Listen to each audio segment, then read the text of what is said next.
Thank you. So good evening, doctors. I'm Dr. Prachi from Shield Healthcare, and a warm welcome on behalf of Shield. And thank you very much for joining today's webinar. So today, along with Shield and AGOG, that is Academy of Global Ops and Gynaecology, we are starting a trending task series. Today is the second episode of Trending Task Series, and Dr. Niranjan Chauhan, sir, who is convener of the series, will also moderate today's session. And I'm very honored and privileged to introduce Sir. Sir is a unit chief of LTMMC and LTMGH San Hospital, joint treasurer Foxy till 2024, and vice president MOGS 2022.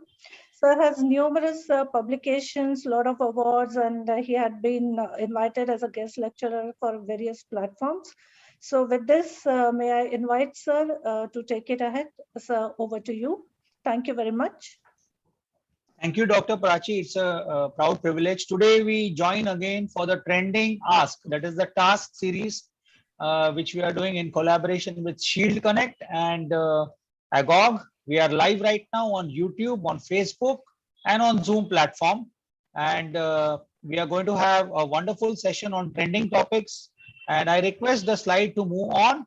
And today we have our chief guest, none other than Dr. P.K. Shah sir.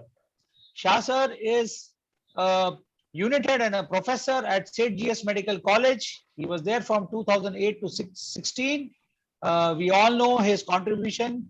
He has been training ultrasound to so many members, and I think more than 10,000 members have been trained by him up till now.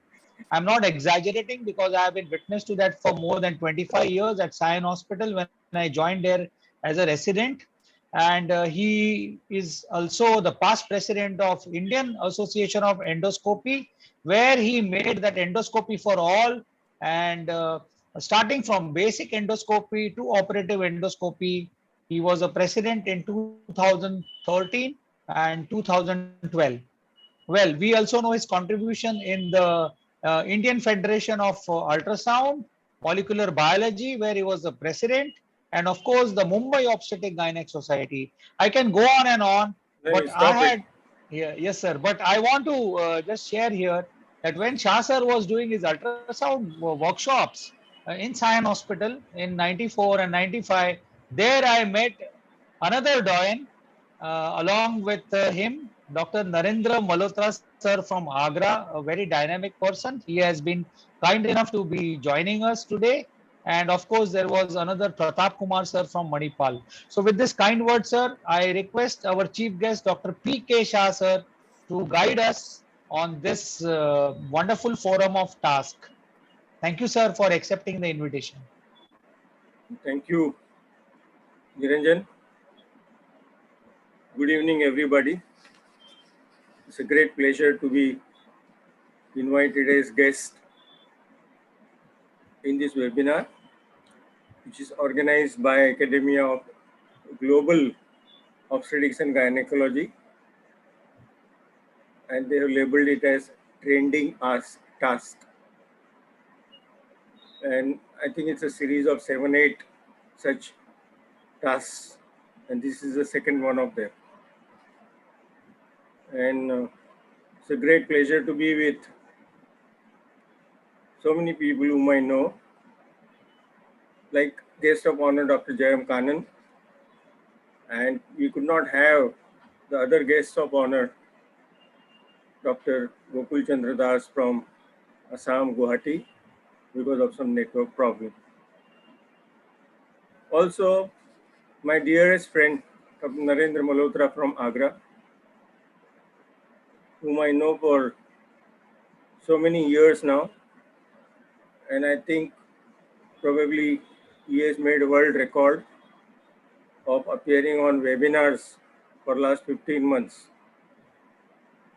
Narendra should count and send it to certain authorities whereby you will be given this particular record.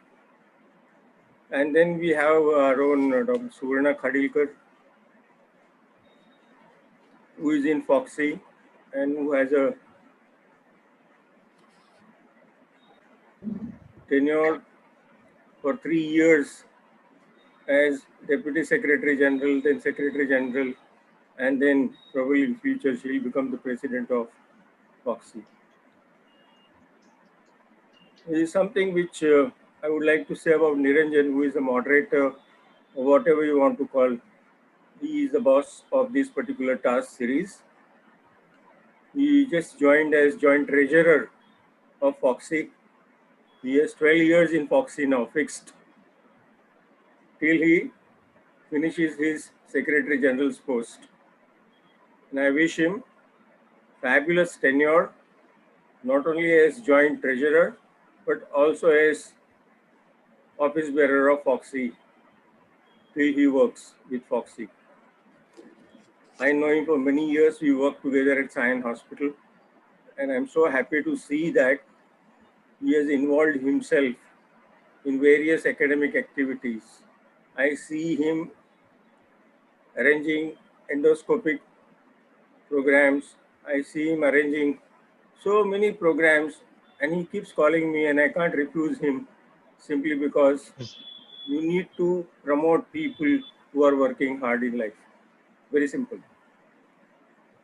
Narendra, my dear friend from Agra, is going to talk to us on unspoken problems of aesthetic and regenerative gynecology. Now, this is something which I feel that it is going to rejuvenate each and everyone who has joined with us today. And Suvarna is going to talk to us on recent advances in menopause. Now, we do not know what are the recent advances in menopause, whether menopause is extended to 70 years or something. So we will wait for Suvarna to tell us the latest information. Thank you very much, Niranjan. I wish you a very, very hectic academic life and superb knowledge giving webinars in future. I hope third wave doesn't come. Yes, and we meet in person and not like this, because 15 months we are used to each other. We keep talking and we keep telling pros and cons of these webinars and all. But I feel that we have saved a lot of money. We don't have to go to a place of conference or workshop or whatever you want to call it. Number two, you save a lot of time traveling to such places. And this is very important. And number three, you are at ease at your home, at your clinic, hospital, car, when you are listening to all these webinars, the different speakers. So I think a lot of money has been saved by Foxians, and they should donate at least 1,000 rupees to Foxy for arranging so many webinars. Now, if you have 37,000 Foxy members donating 1,000 each, we will have almost 3.7 crores, I suppose, or maybe more. So I think it is something fabulous that has happened to all of us. People are very happy. They keep eating, drinking. I mean, and they're at ease when they're listening to different speakers. And I think this should continue. Even if COVID goes, we should have limited number of webinars, even in future, so that it will give an opportunity to especially people from smaller places who can stay at home, in the hospital, and listen to all of us. Thank you so much, Niranjan. All the very best from the bottom of my heart. And let us go ahead with this webinar. Thanks. Thank you, sir. We are not going to let you go. No. I am really happy that from KM said GS Medical College, I landed up at Sion Hospital. Well, I'm aware what the difference which I went through from KM Wadia to Sion. It is totally different. You can say earth on one side and heaven on the other side. I don't know, you can say which is earth and which is heaven.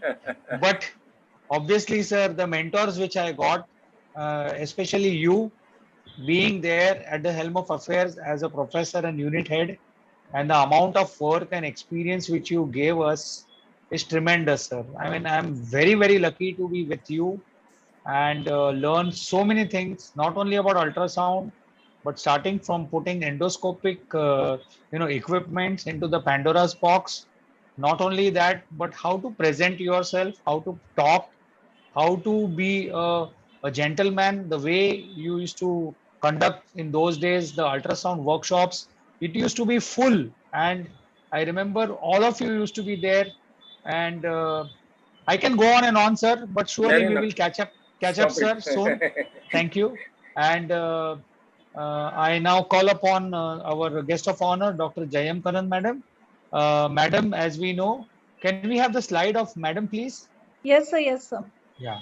So Dr. Jayam Kanan, madam, is the vice president of Foxy in 2018. I came across her in 2012, where we worked together, and well, rest is so wonderful. The amount of energy she has at doing so many things about infertility, about endoscopy, and the knowledge as an academician, where she has been an emeritus professor to the Tamil Nadu MGR Medical University, and she has also received the RCOG Distinguished Service Medal Awardee in 2018. She has been actively involved with the Trichy Society and a wonderful, kind human being. Madam, thank you for being there with us today. Trending Ask series. I request you to please guide us and encourage us. Thank you, Niranjan, for your wonderful command over this trending task. Because we have to set trends in all our tasks. We can't be doing what has been done earlier.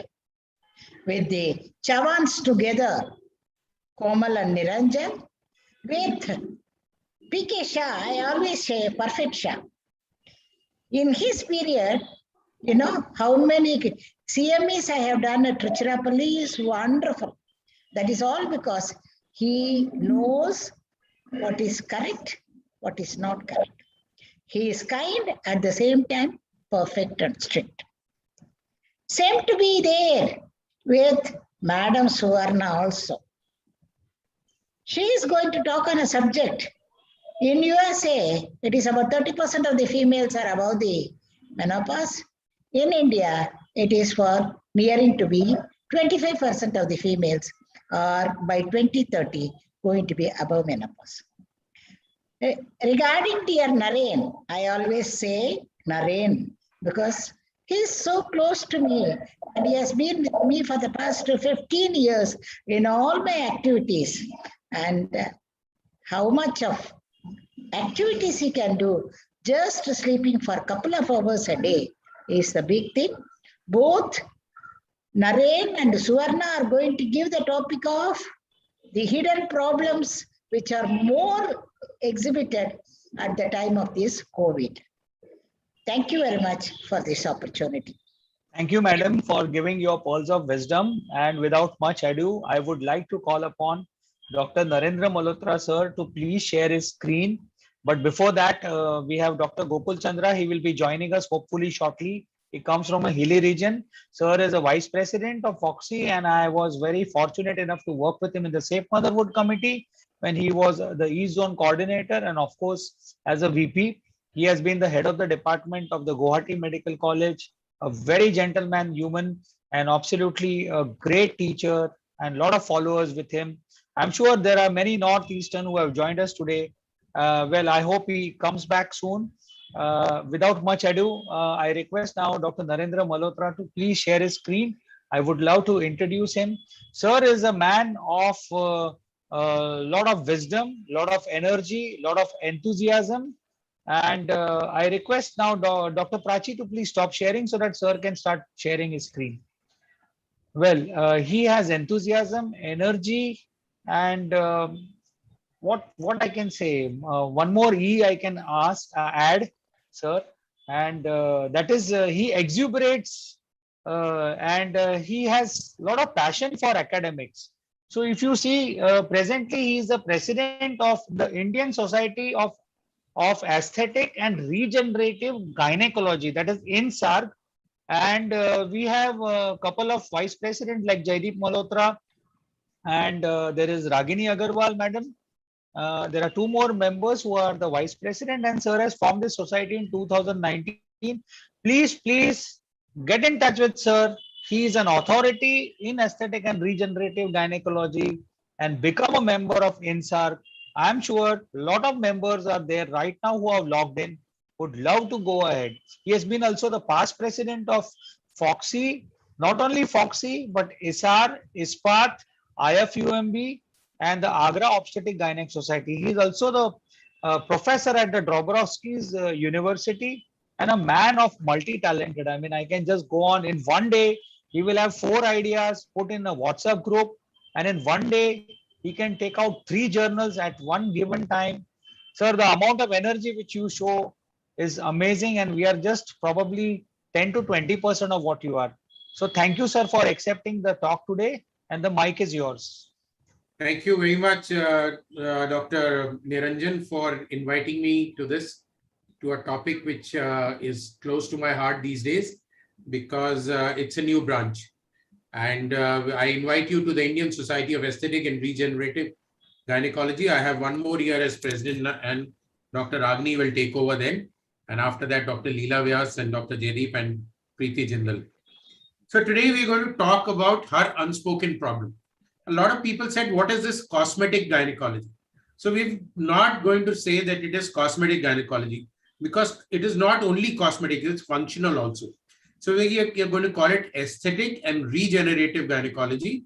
And that is the problems which women have, which they shy away with. And we try to bring them out to you and try to tell you how to handle these without major operations. So what are these?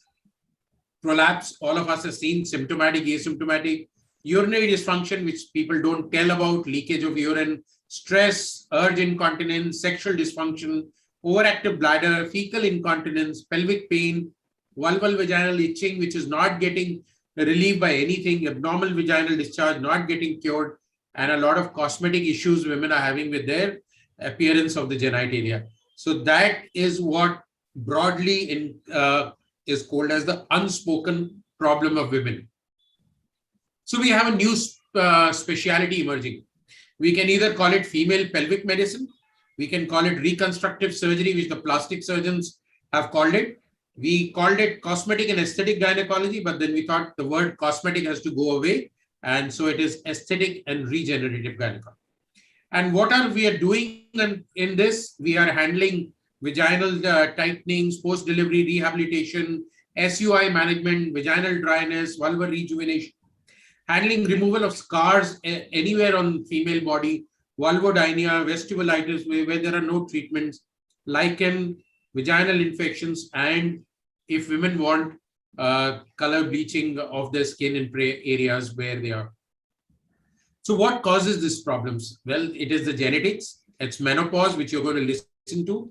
Low estrogen status, which the collagen decreases and the skin becomes lax. Pregnancy and childbirth, smoking, obesity, significant weight gain. But if we look at the iceberg, the urinary incontinence is the most prevalent. But still only at the tip of the iceberg it's more below the what we see. And when we see the prevalence, it is not only in menopause. You see, there is prevalence of urinary problems in younger age group also. Yes, obviously in menopause and post-aged women, it is much more, but it is there in all ages. And that is why for these women to laugh and to sneeze and to laugh aloud, lol, becomes a big problem, because whenever they do that, a few drops leak out. And then they shun it, and then they go into hiding, and then they go into. So urinary leakage triggered off by coughing, sneezing, laughing, lifting weights, exercising, straining, because of age, parity, pelvic floor weakness, physical activity level, individual variabilities. This all leads to a major problem. And women don't come out with this problem because it is a quality of life problem. When you ask women proactively, if you ask 100 people in your OPD, you will be shocked to see that 60% will come out with problems like this. So these could be mixed. I am not going to give you a talk on urinary incontinence, but this is one of the major part of the unspoken problems, which could be stress, urge, mixed, overflow, or atypical, or just an overactive bladder. And this leads to urgency, frequency, nocturia, enuresis, and dysuria. And the causes could be simple UTI, some medications, abnormal growths, polyps and all, stones, urinary tract abnormalities, neuromuscular problems, or mainly now the pelvic support problems. And that is what we are worried about, the pelvic support problems because of aging. And here are the pelvic supports. So we need to understand the pelvic supports, because once you're standing, the weight is going to be down. And when the woman is delivering, the weight is going to be in the front. So there is a perineal support and there is a pelvic support. And these two have to be very, very strong. And you have to understand these supports to actually manage all these. So how do we manage these problems? By asking women to change their lifestyle, by bladder treatment, training, physical therapy, pessaries, medications, bulking agents, surgeries, and now energy-based devices, especially with laser. So ask them to stop smoking, treat the constipation, and advise them regarding pads and leakage garments. And then if they need surgery, the surgery has to be well planned with a good surgeon. So here we can give them how we can put the tapes and lift up the surgery. So if you're going to plan surgery, it should be well done, either with the tape or with the mesh or laparoscopic burst. The first thing we tell women is do Kegel exercise. What do we tell them? Sit on a bench, tighten, loosen, tighten, loosen. That is not Kegel exercise correct. It has to be done lying down, semi-flex. And if women cannot do it correctly, then you have the Kegel Master. Now, Kegel Master is a device which is available online on the market on Google.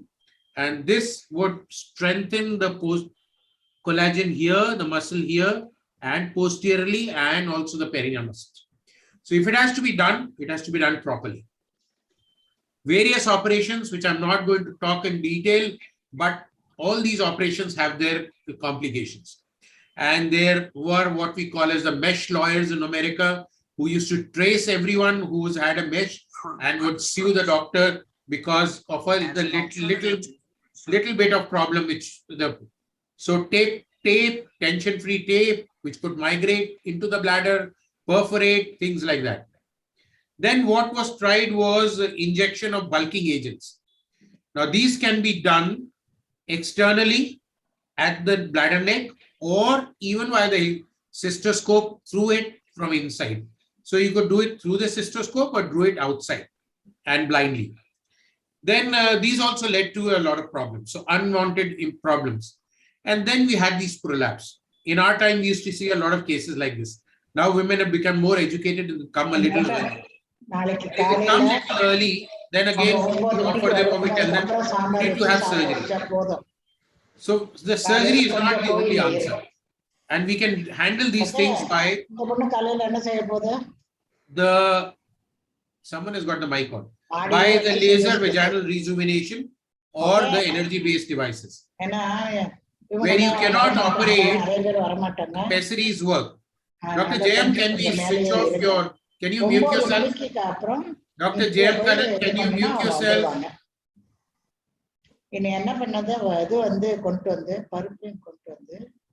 So here is how you do the tapes and the meshes. And then you need to repair the recto and the cystoceles also. Otherwise, it just remains bulging and there's no treatment. And all these surgeries are major surgeries and require problem. Then we have the genitourinary syndrome of menopause, which will be discussed in detail. And this is another major problem which women face, and they can have vaginal atrophy, which will lead to vaginal dryness, burning, painful intercourse, pelvic pressure, urinary tract symptom. And what do? You give them lubricants, you give them local ERTs, and you keep on changing the creams and hormones and non-hormonal treatment, and tell them to have regular sexual activity, which is sometimes not possible because of the itching and pain. But that compounds the problem if it is not used. So here again, we can offer non-operative energy-based devices. Atrophic vulvitis, atrophic vaginitis, again, no treatments. And these couples will face a lot of difference of irritation, soreness, odor, dyspareunia, bleeding, dysuria. And the patients will have both the genital and the urinary complaints. Look at this. Infections with foul discharge, infection which is eroded onto the skin, again with the discharge. Now we got what? Local treatments, but it keeps coming back. So you need something to do. And what do? We give them medical treatment, creams, BCP, estrogen rings, oral treatment, vagina, all that. And sometimes works, sometimes doesn't work. The next unspoken problem is the vaginal relaxation syndrome after normal vaginal deliveries. And in our delivery package, now we are offering 6 weeks later, come to us, get an energy-based rejuvenation done with your delivery so you don't face the vaginal relaxation syndrome, which will surface when your sexual intercourse starts and give you a lot of problem. So VRS leads to sexual dysfunction. See, a lax vagina with an unhealed episiotomy, urinary problems, urogenital problems. Then the next problem is a lot of women complain of pain on the vulval region. 1 million cases per year at all ages are hypersensitive to touch of the genitals. And there are local causes, there are multiple causes, and there are unexplained causes. And in the unexplained causes, during my postgraduate resident time, I was taught to make deep incisions here and here. So we cut the nervation to the vulva, but that was very pathetic and we had nothing else. Then you have lichen and lichen-like diseases and the lichen planus and the lichen erosive lichen planus. And then you have this lichen with infection over it. So these again, you have no treatment. Vulvar psoriasis, these are also problems which we will see. Squamous cell hyperplasia, ectopic eczemas, eczemas and lichen simplex, which becomes chronic and the patient is in severe pain and severe distress. Benign vaginal lumps, which again needs surgery, and you can do the surgery with the same laser energy-based device of it. So what can we offer? What new can we offer to these women?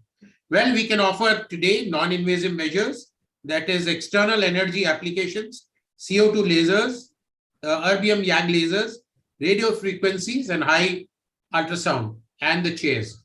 So you have the radio frequency, which is known as Thermava. And this is the device with all the parts. The only disadvantage of the device is that the handpiece has to be changed for each patient. And that makes it a little costly. So can be used for all these problems: loose vagina, loose labia, dry vagina, leaky bladder, orgasm problems, pain, no downtown, can be used at any age, coffee break procedure, 15 minutes, you take a break, go to your clinic, cosmetic aesthetic clinic, get it done, be back at work. It remodels the collagen below the epithelium or below the skin, and because of heating below the skin. So there is no surface heating and you're using radio frequency waves. It just takes 10 to 20 minutes. For a full vagina, only 30 minutes. And all these seals, cystocele, rectocele, orgasmic dysfunction, labial, all can be done. The other new thing now is, which probably is better in good hands, is vaginal laser therapy. And you know, women go to the beauticians and get beauty clinics and get a laser facial done.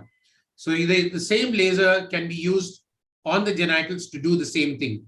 And here is the difference between a laser machine and the radio frequency machine.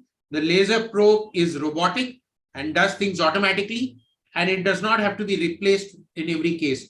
Only a plastic cover is replaced for a patient, which she can carry back home. So these are the probes, and this probe has to be changed. But with that, it is not. So it is different. So what do we use it for? We can again use it for dryness, laxity, urine incontinence, mild prolapse up to 1 degree, maybe 2, it will reduce to 1, and maybe patient feel comfortable. Why laser? Laser was being used by the dentist, by everyone long back. Only it has come to, and by the skin specialist and by the beauty clinics and the non-trained people everywhere. It has come to gynecology now, and especially with laparoscopic when we were using it. and now we use it on the surface. So what it does, it photostimulates, photodynamic reaction, and photothermal action. And this will heat up the area 6 millimeters below the epithelium of the skin, and production of collagen, elastin, fibroblast, and it will improve dramatically the stress incontinence and the laxity. You can use the erbium laser, which a lot of Indians are using, and it is as good as the CO2 laser. We are using CO2 laser.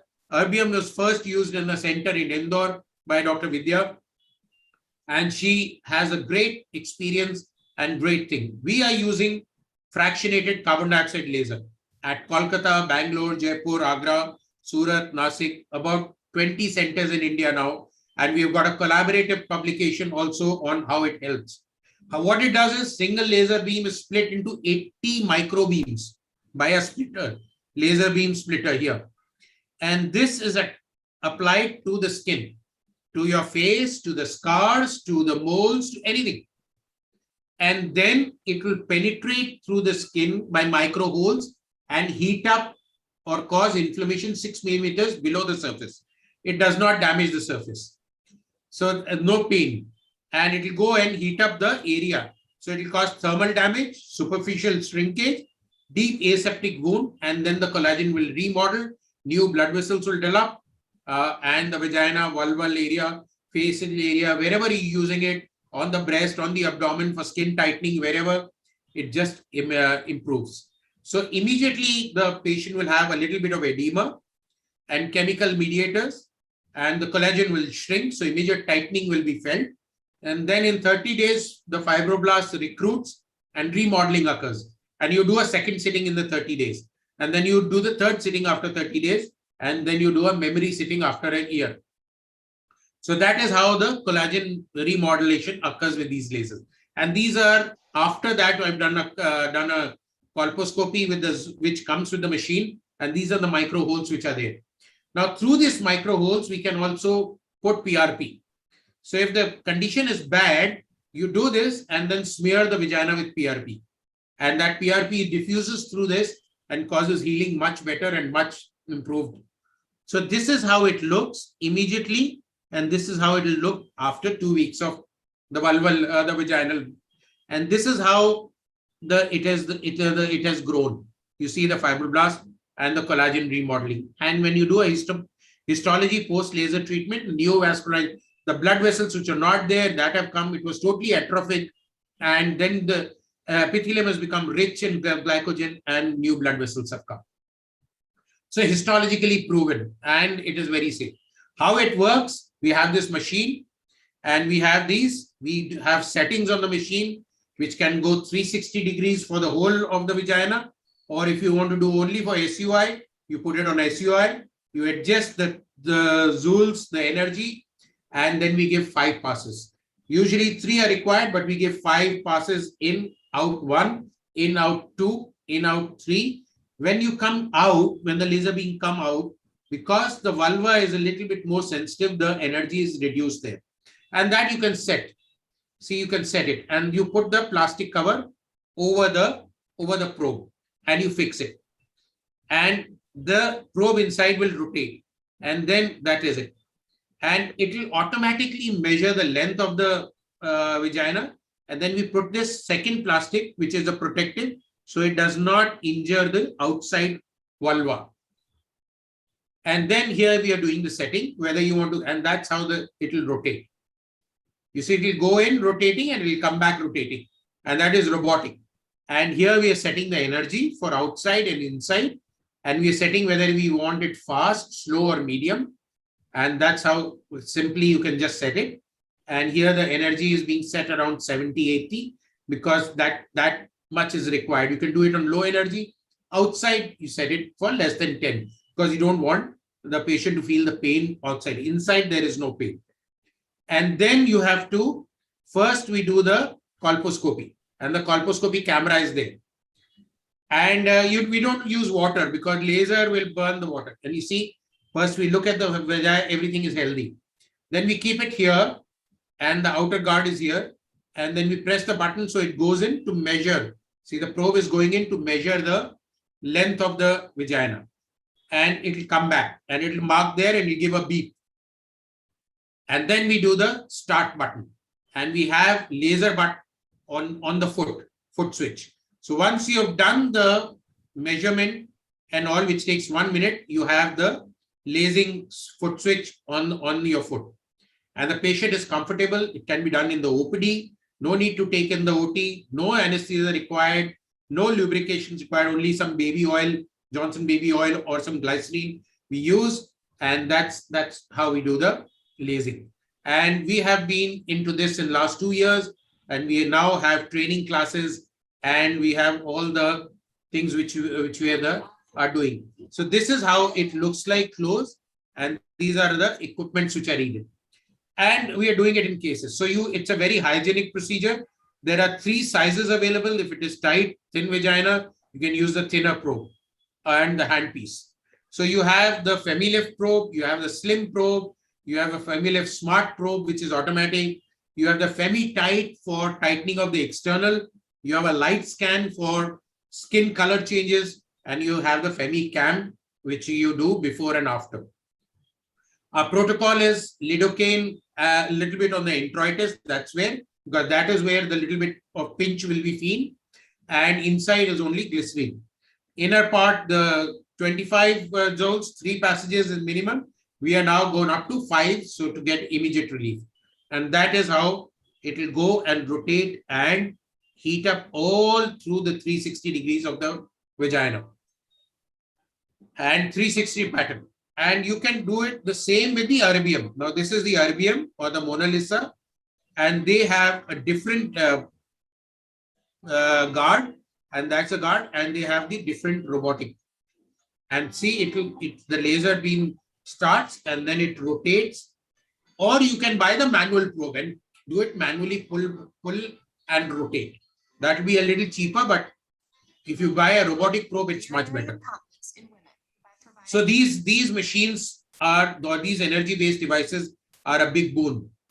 And lots of studies now, it helps in urethral support, it helps in improving vaginal flora in postmenopausal women, lightening of the skin, wrinkles. People want wrinkles to be removed here. Yes, we have this probe which can remove all the wrinkles, and the skin has become dark in some areas and you want it lightened. Yes, that can also be done. This was my first study which is published, 6 months. Now we have a collective, that time we had a collective experience of 200 cases. Now in our own center, we have our experience of 200, and that study has gone for publication. Obviously, like any other device, nothing is 100%. Counseling is required. History is required. You cannot reduce grade 3 procedentia or prolapse. You cannot treat that. You must know that. If there are active infections, not to be done. If there's cancer, not to be done. Pregnancy, not to be done. Recent vaginal injury, not to be done. Otherwise, it's an office procedure. It takes only 15-20 minutes. Where else we can use these machines? To remove stretch marks anywhere, to remove on the face, and to remove acne, to remove moles, to remove keloids, and the indications. And then we have the laser knife with it, which comes with it. And then you can use it for cesarean section incisions. So a laser that cuts very smoothly, and you can use it for inside through the laparoscope with the laparoscopic probe. So again, to conclude, vaginal tightening, post-delivery rehabilitation, vaginal dryness, vulval rejuvenation, scars, vulvodynia, vestibulitis, lichen, vaginal infections, bleaching, her unspoken problems. The need is real. Women do come for this. It is her choice. She decides what she wants to be done with the body. It does not cross the line of vaginal mutilation, or which some people criticized all this for, that why are we reshaping the external genitalia. There is a huge amount of domestic and international experiences, and I can just say that there is no such thing as perfect or complete. It's just continuous improvement. And if the woman feels she's not looking normal, she has a choice to change that normal. You get a nose job, you change your nose, you change your cheeks, you change your cheekbones. Why not?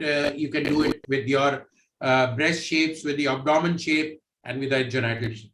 So thank you very much for asking me to initially tell you something about the new specialty which is with us now here. It's not coming, it is already here. Thank you, sir. You are here. That means it has come in India. And the quality of the teaching which you have been doing for so many years in this avenue is a very different one.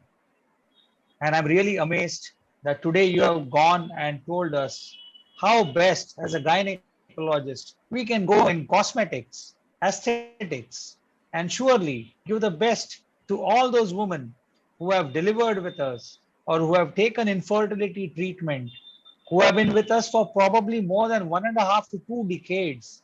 And once they go in menopause, where Suvarna Khadilkar is going to wait and tell us a lot of things. We have this aesthetic vaginal gynecology being there, and that's what they feel so comfortable that at the end of the day, I have a complete gynecologist who is not only as my obstetrician, has given me the best of treatment in my various phases of life, starting from an adolescent girl when she came to you, when a mother brought to you, she got married, she had children, and then she had all these problems. So the amount of teaching which you have done is amazing. So if you ask, and if I may ask you, as a basic gynecologist, I have finished my MS. I am at a crossroads to start my private practice, and I need to know that whether I should go for endoscopy or for infertility, and or whether I should do ultrasound and take training from Dr. P.K. Shah, or whether I should go for aesthetic gynecology. Sir, you are the right person to guide us on this issue. And what are the costs for the training? Where do they take place? And how best they can approach you? And are there continuous medical education on this field? So very good question, because youngsters, after doing their MD, MS, they are just hopping from center to center. 6 months IVF, and then they feel they cannot do it, too expensive, too much team. They go to obstetrics. I cannot do it because night calls. I have a small child. I'm married. I have to look after my sick mother-in-law. I've got family problems. Laparoscopy, it requires a lot of skill, a lot of learning curve. Ultrasound, yes, it is easy, but then there's always going to be a ultrasound clinic versus you because of the medical legal problems. And general gynecology, well, you can sit and do a general gynecology and be a GP. So it is a difficult decision. So here is one specialty which after learning, you don't have night calls. You're not going to be you're going to be very busy, I'm sure, because if you do it right, then everyone will come to you, and it's not very difficult to learn. So I am pleased to announce just day before yesterday, the Indian College of OBGYN announced the course on aesthetic and regenerative gynecology, a 6 weeks course, weekend learning for 50,000 rupees, which is very cheap. Otherwise, the training cost 1.5 to 2 lakhs in India, and abroad, if you go to the European Society of Aesthetic Gynecology, it costs even much more. So the best people to train with abroad are Red Alanson in America and Professor Badar in UK, and a whole lot of other people. And Dr. Badar, we had started, he came and did a batch of 25 trainees in Rainbow Hospital, Agra also. Unfortunately, COVID has stopped all that. Maybe next year, we will be starting a 6-month course with Dr. Badar over the weekends and then show you cases as it is. Right now, you can join the online training of ICOG and join our organization and learn the right way and the right things to use. Absolutely great. That was quite an overview of the vaginal aesthetic regenerative gynecology. Sir, there are a few questions now which we have come now. This is Dr. Gayatri Bhargava. Which one is better? Is it HIFU? Is it Femilift? Thermiviva? And can you please update us and the difference between the all three? You have already said in the lecture, but there are other people who have joined later on, sir. So they are all energy-based devices. They all work on the similar principle of heating, causing heating and aseptic wound. below the surface. Now, CO2 fractionated laser goes 6 millimeters. There are no blood vessels, no injuries. The erbium laser goes to about 4 or 5 lasers. So that is the 2 lasers we have. The HIFU is high frequency ultrasound, that goes to 3 to 4. ThermaV is radio frequency, again 4 millimeters. ThermaV, the probe has to be changed for every patient, and that makes the treatment cost expensive.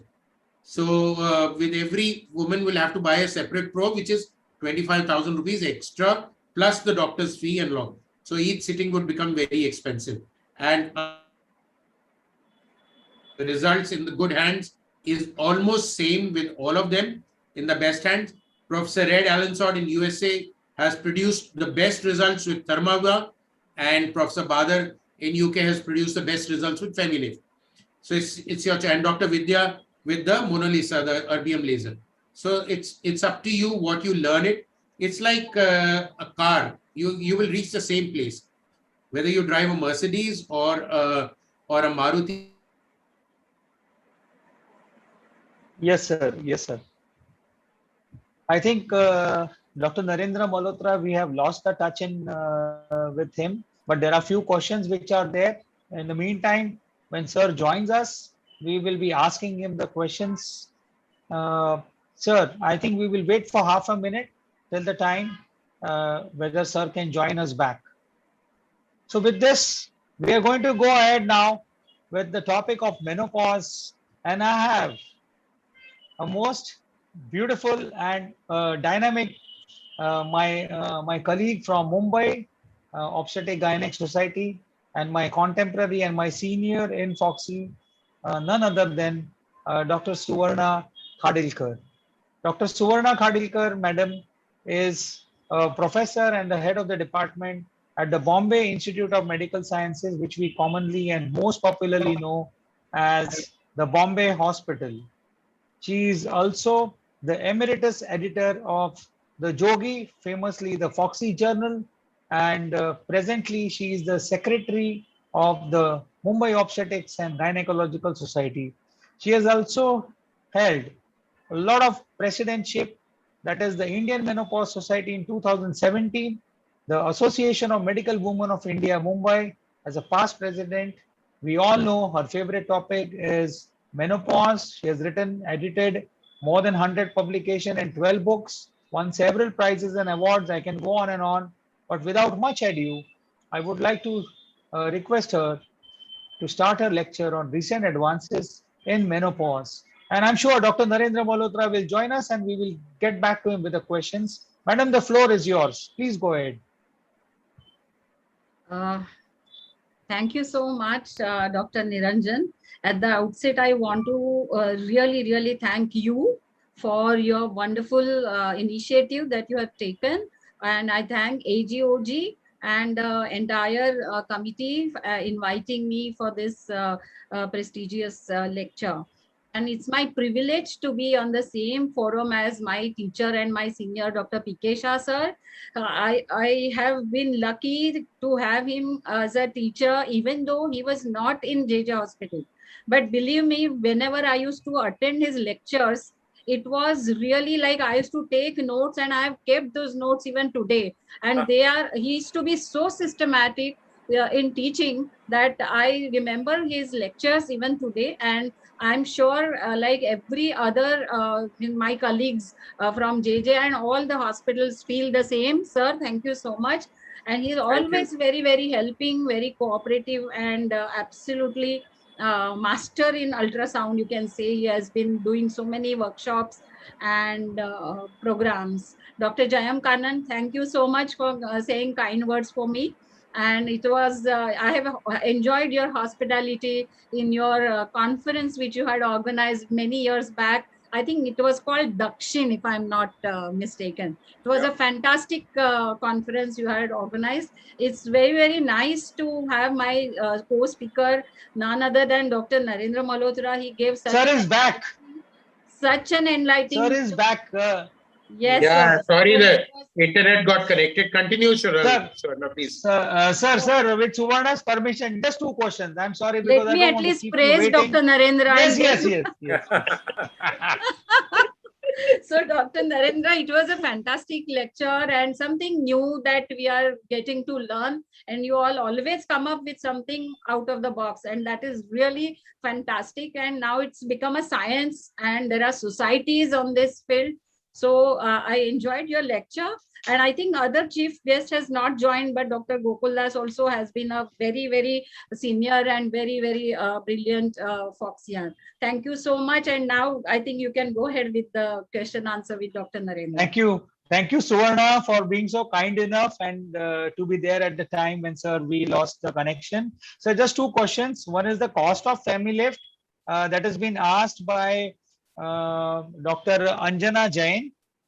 And one more question is from Sanjana Mahesh. Do laser help in abdomen lifting? So, Femilift machine costs something around 45 to 50 lakhs, I think, with all the probes. The new one, the robotic one, which can do all the dermatology things. So it is better to have in your hospital a dermatologist attached, so you can get back the return of investment. Because only doing gynec work, you might not. It is an expensive machine. So if you have a dermatologist and do it for the face, for everything. And yes, it can do breast lift and abdominal lift also to some extent. Not dramatically, but non-surgical breast lift and abdominal lift is being tried. Can do it. Just tightens the skin, that area, and burns off all the fat below. Thank you.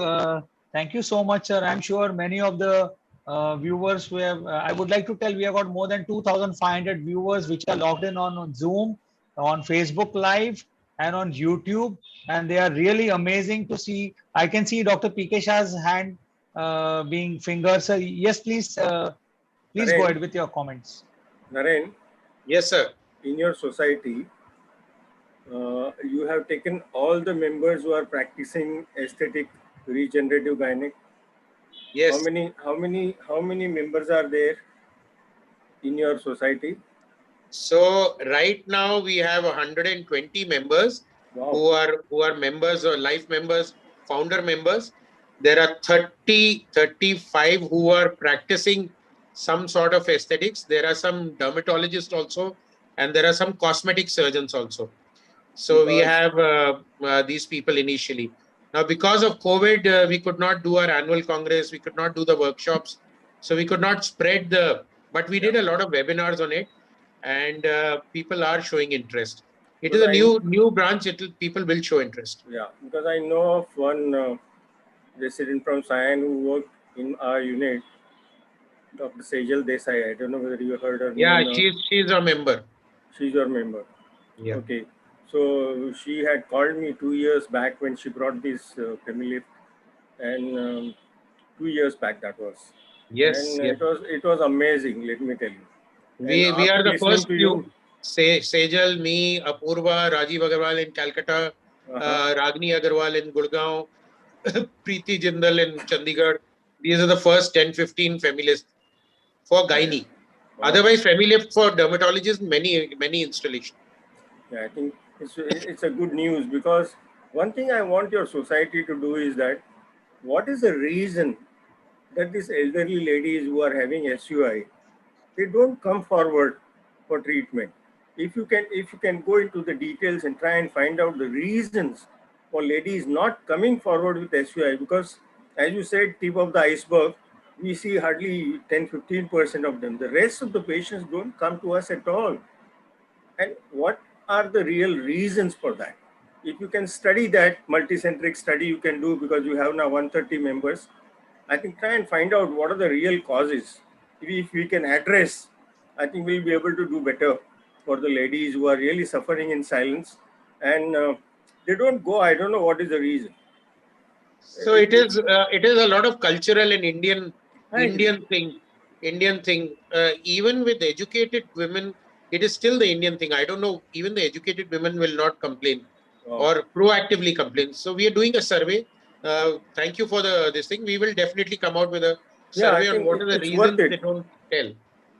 I think it is worth it because the shame, you know, they are afraid of going to a doctor, whether it is a family doctor or even specialist, simply because they feel ashamed of whatever they are suffering from. Yes. So I think you go into the details of it, and maybe we can go to the grassroots level and try and find out whether we can bring these patients to us or not. Good, fantastic talk. Thank Very you. good demonstration. Very clear pictures of different pathologies, and we enjoyed it. Very good. Thank you. Very Thank you, good sir. talk.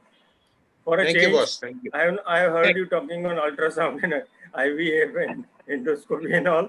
I enjoyed it very much. Let me tell you. Very good. I have given up ultrasound now.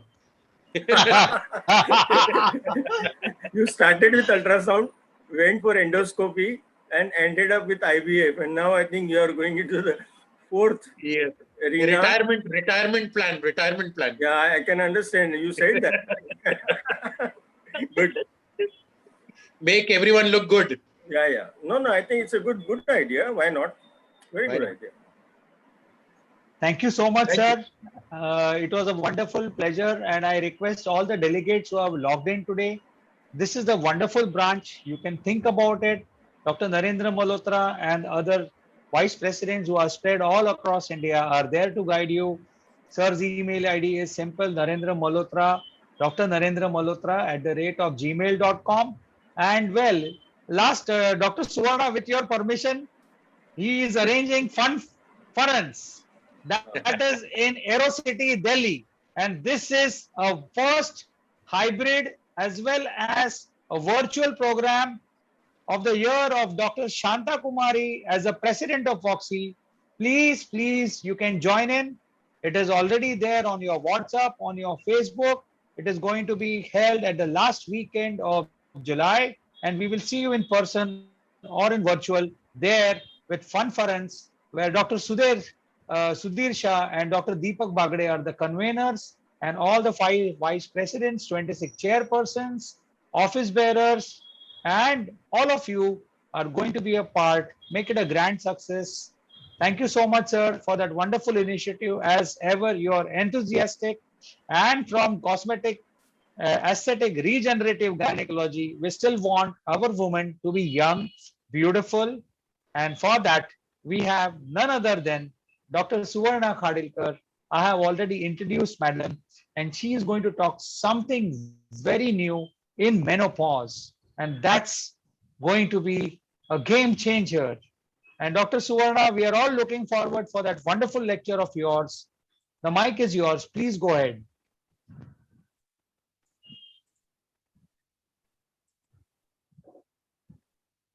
Okay. Am I audible? Yes, madam. Before that, I want to introduce Dr. Suvarna Khadilkar. Already I have introduced you, madam, before Narendra Malhotra has come. But there are few things I want to add here, where she is also the treasurer of Foxy when she was in 2018-21 and the editor-in-chief of Jogi from 18 to 21. And we have her as the president of Association of Medical Women of India, that is a Mumbai I think you branch. already said Niranjan later. Yes, okay, madam. Please go ahead. So, thank you. Thank you so much, and I'll straight go for the talk without wasting any more time.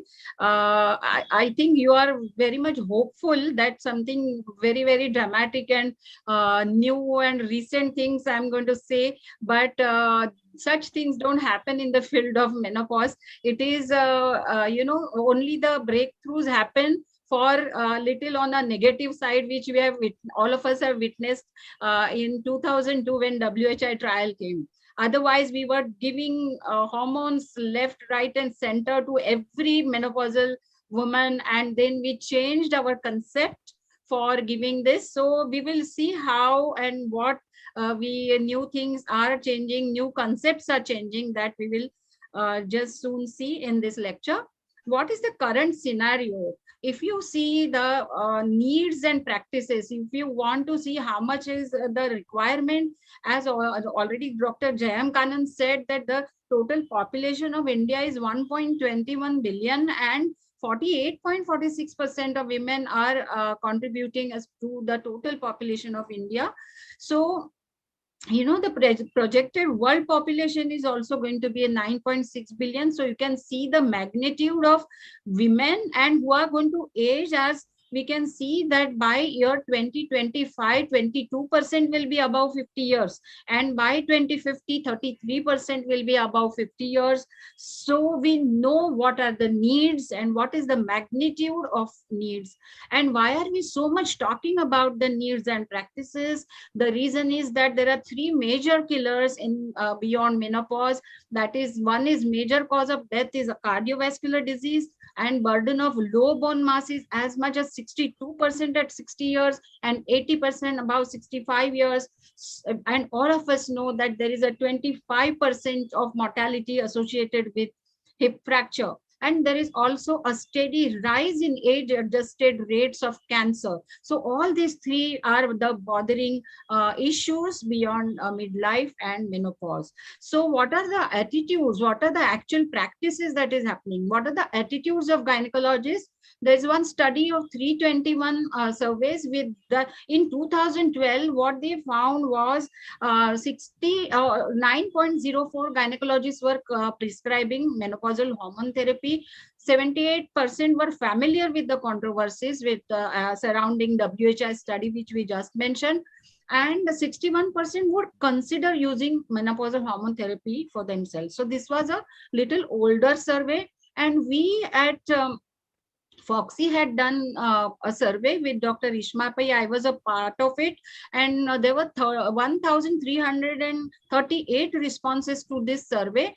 And then when we asked several questions like, what is the common symptom? How many of your patients complain of hot flushes? The results are in front of you. And when we asked that, do you feel the symptoms of menopause need to be treated? Then there 61% of them said yes, they do feel that they should be treated. And how many patients of menopause do you offer menopause hormone therapy? Look at it. It is less than 5% of the patients they are giving, and 67% of the responders said that only less than 5% of the menopausal therapy is offered. So there is such a wide gap between the needs and the practices. And when we asked what is the drug of choice, there was variable response. A higher number of people were using vaginal estrogen cream, obviously for local symptoms, but for the systemic symptoms, the conjugated equine estrogens and estradiol and tibolone were being used by common practitioners. So let us go, friends, to know what is menopause. Of course, all of us know. I'm not going to go into the details of menopause. It is the permanent cessation of menstruation resulting from loss of ovarian follicular activity.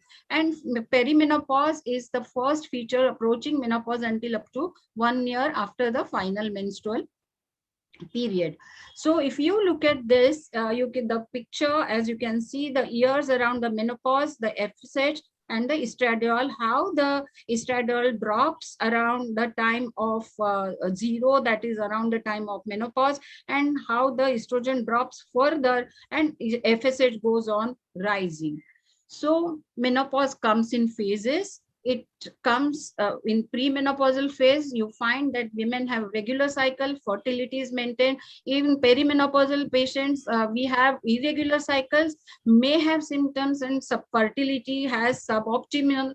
And lastly, menopause and beyond, no periods for 12 months and may have symptoms, and there is no fertility. That is, the reproductive potential goes to 0.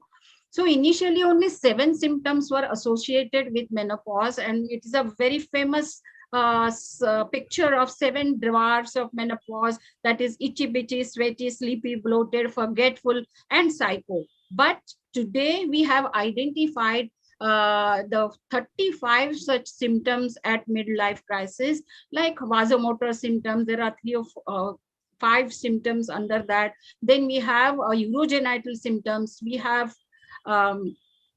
musculoskeletal symptoms like sarcopenia, which is being identified, weakness of muscles, joint aches, osteoarthritis, osteoporosis, and menstrual irregularities, unintended pregnancy, palpitation. Many of the times we get referrals from cardiologists saying that she first goes to the cardiologist and they rule out everything which is normal, and then they send the patient to a gynecologist to rule out the perimenopausal symptoms and all the dryness of skin, dryness of vagina, eye problem, and gum and teeth problem. And there are long-term problems like heart disease, osteoporosis, forgetfulness, Alzheimer's, others, arthritis, and hypertension, diabetes, and problems of hearing and vision.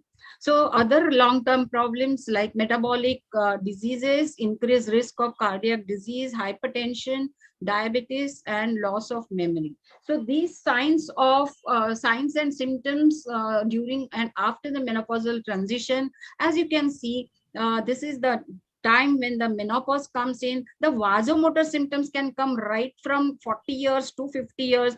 The incidence goes on increasing, and it just see that beyond 60 years also, some of the menopausal women do have vasomotor symptoms and sleep disorders. They have urogenital atrophy little after menopause, perimenopausal age little earlier. Osteoporosis and atherosclerosis also starts around the same time and goes till as the age advances with after menopause, and menstrual disorders, of course. So who manages menopause?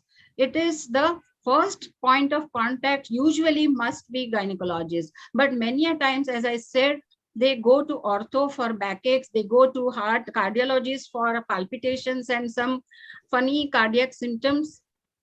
I have seen referrals from psychiatrists who have got patients who have undergone treatment for depression, and there are some of them have even gone to the severe depressive symptoms and suicidal tendencies, and after that they realize that whether this is because of menopause, and then they refer the patient to gynecologist. So usually the first point of contact should be a gynecologist.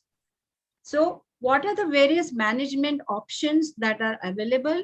The first and foremost, which is always we say that the counseling, diet, and exercise. Then non-pharmaceutical cognitive behavioral therapy, which is these two are very, very important and the first line of management for all the menopausal women. Common indication of hormone therapy like estrogen, progesterone, and combined therapies and tibolone are symptom relief, urogenital atrophy, and for the bone health. So this is where hormone therapy will be important. So there are certain dilemmas associated with management of menopause with these different options. So this is what in 2002 WHI trial had a lot of revolutionized the way we used to manage the menopausal women, because they reported increased incidence of stroke, breast cancer, myocardial infarction, and decreased risk of colorectal cancer and hip fracture. So these two were the benefits. However, the risks outweighed the benefits, and worldwide, the trial was stopped after 5.2 years, and worldwide, everybody stopped prescribing menopausal hormone therapy. So what are the important points to consider? But today the concepts have again changed. There are many points which have been put forth. There are many flaws of that particular trial that we have understood now. So these are some important points to consider. If at all we want to give menopausal hormone therapy, when to start, which molecule, what therapy, how long do we give, and when to stop. So friends, help women age gracefully, and a young woman is a gift of nature, but an old woman is a work of art. So we must help her age gracefully and not just treat her and make her land up in some complications. So you have to have a good balance of risk and benefits of whatever treatment you give. So first, give a careful history and assess various points in the menopause as regards what menopausal symptoms she has, what are the gynecological conditions she has. assess the risk assessment. Now, this is something which is coming up big way, that we must identify the risk factors in individual patient and find out whether she is having any of these comorbidity conditions.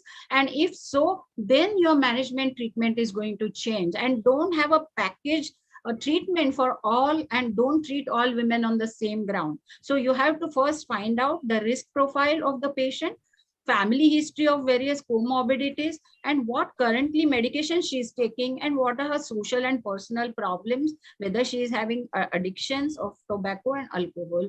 So a full assessment must be done, height, weight, and pelvic examination, breast examination, thyroid examination must be done, waist circumference, physical fitness, all this must be done. Even we advise to get an eye checkup, then we can check for refractory index, retina, and dental checkup. So we have assessments done, which you generally, ideally would like to do. That is complete blood count, and then urine test, fasting blood glucose, lipid profile, TSH. Many women at this age do have a deranged TSH, and they develop hypothyroidism, papillomastoid smear, transvaginal ultrasound, and mammograph individualized after 40 years. This is in one slide. You can see what all things you must do. The health check at menopause. If a patient comes to you, the breast examination, ultrasound, bone mineral density with DEXA, check her blood pressure, do her blood test, pap smear test, and waist circumference. So treatment options can be either hormonal treatment or non-hormonal treatment.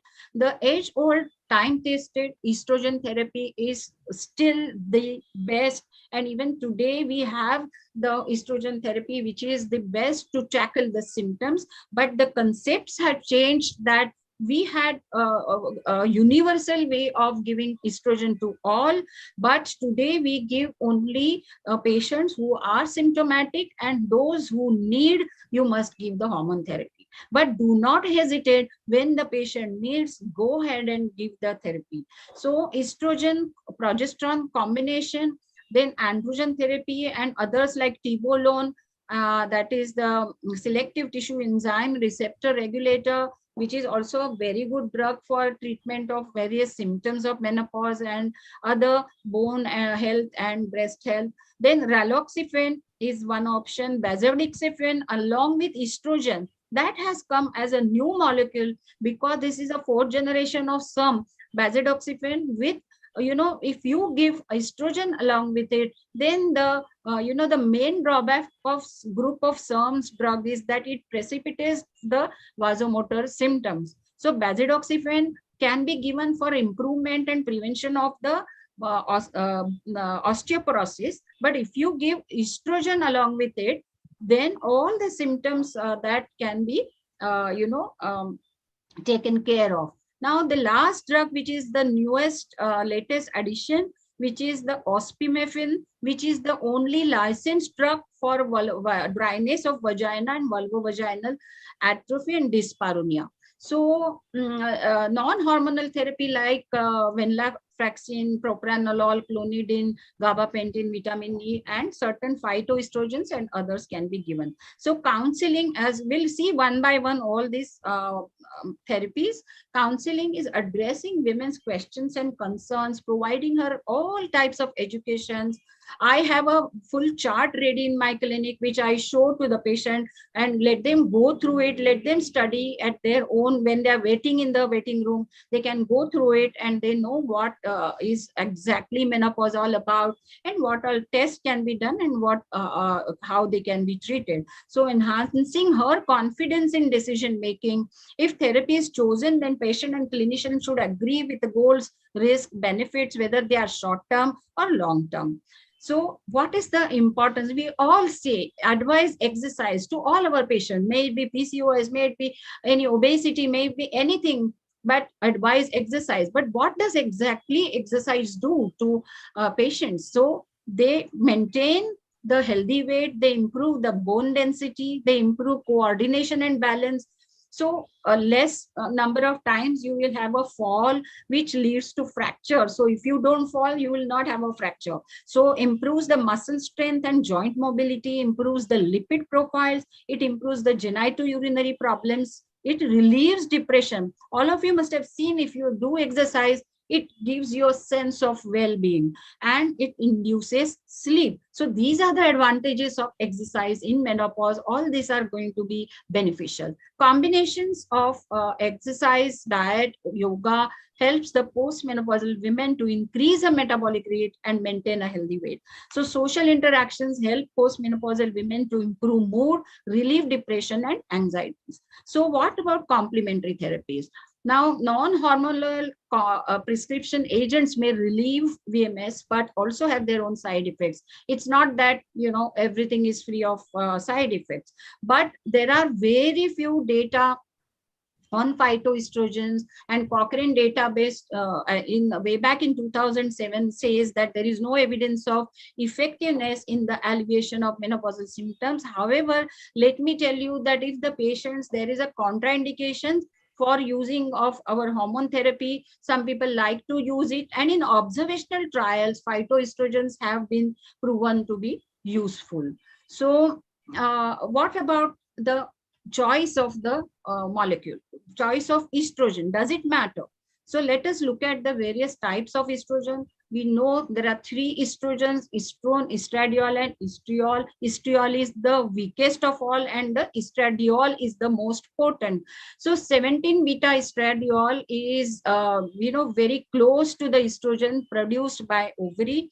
Estradiol valerate, there is a slight modification of the natural molecule. It metabolizes in the liver and to 17-beta estradiol. So it is better to give 17-beta estradiol, and then the load on the liver will be less. Conjugated equine estrogens are time tested, have been used for several years, and they have a much lower propensity to induce hepatic adverse effects than the synthetic estrogens. And synthetic estrogens are not to be used because they are very, very highly potent with regard to adverse hepatic effects and other potential secondary risks as compared to the molecules used for menopausal hormone therapy.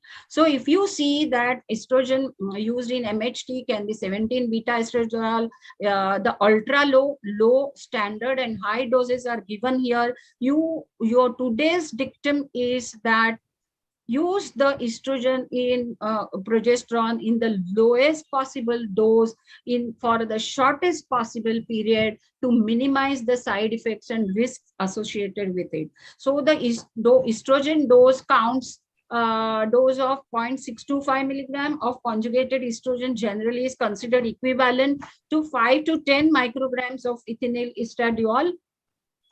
So always use either low or ultra low, whichever alleviates the symptoms, choose the molecule. Effects are, obviously we know that it has a very good, very much proven effect on the bone, and they have positive effect on the bone mass, and they prevent the have the action on the osteoclasts. They prevent the actions of osteoclasts so that they will prevent the resorption of the bone, thereby they improve the bone health. They also have positive effect on the lipids. They have slightly lower, they decrease the low, slightly cholesterol levels, but HDL is increased and LDL is lower. So estrogen plus progesterone can have reduced, there is a decreased bile acids biosynthesis, so there is a decreased incidence of colonic cancer.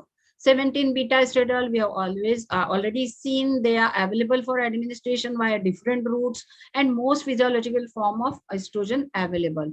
Now, North American Menopause Society have said that for women at increased risk of VTE who request hormone therapy, prefer not to give if at all they insist and they require, then prefer a non-oral route of therapy at the lowest effective dose, which is recommended, and only when there is not, even the non-oral route is not contraindicated.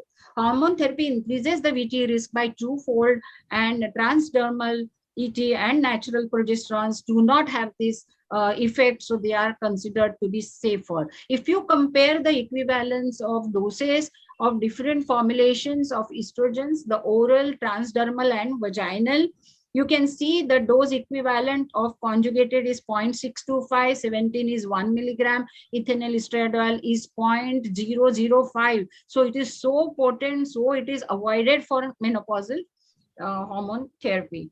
And these are the patches, and that is the gel, and vaginal is 0.3125 conjugate, and 17 beta estradiol is 0.5. So these are the various dosage. And transdermal hormone therapy does not modify markers of coagulation, more favorably effect on serum triglyceride, does not increase the incidence of stroke. So the recent literature supports a use of menopausal therapy which can be given transdermally rather than orally, and it eliminates the hepatic first pass metabolism. So much lower doses of hormone therapy will successfully alleviate the symptoms. It provides a more consistent level of hormones, and there is no increase in acid Bg, and thus do not reduce the bioavailability of the testosterone. So it is useful in women with even diminished libido. So what are the other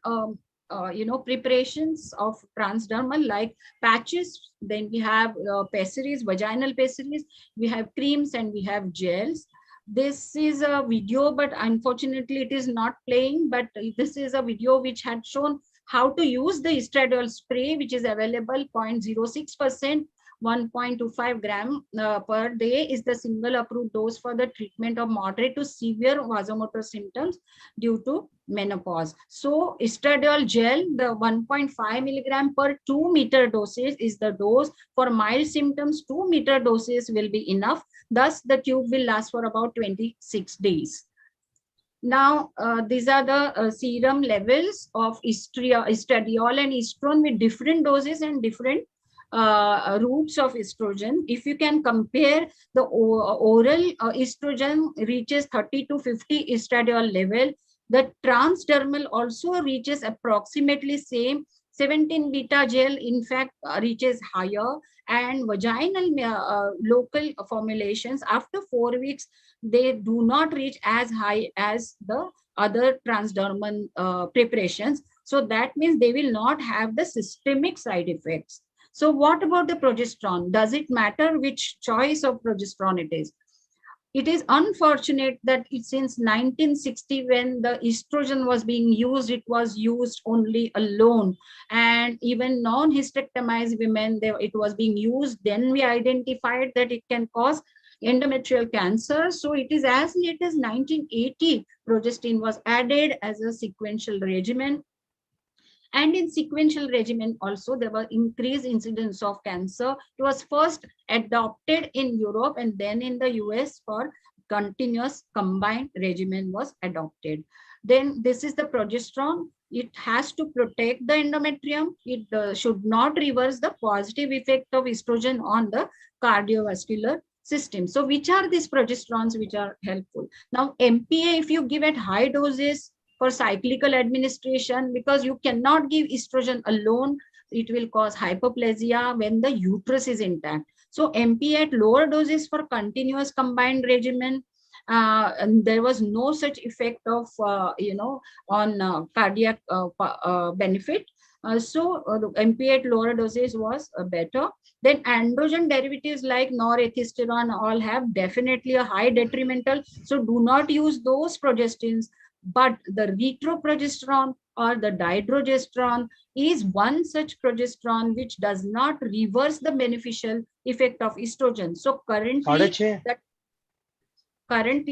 the trend of dihydrogesterone in use of menopausal hormone therapy is recommended, and so is recommended the micronized progesterone.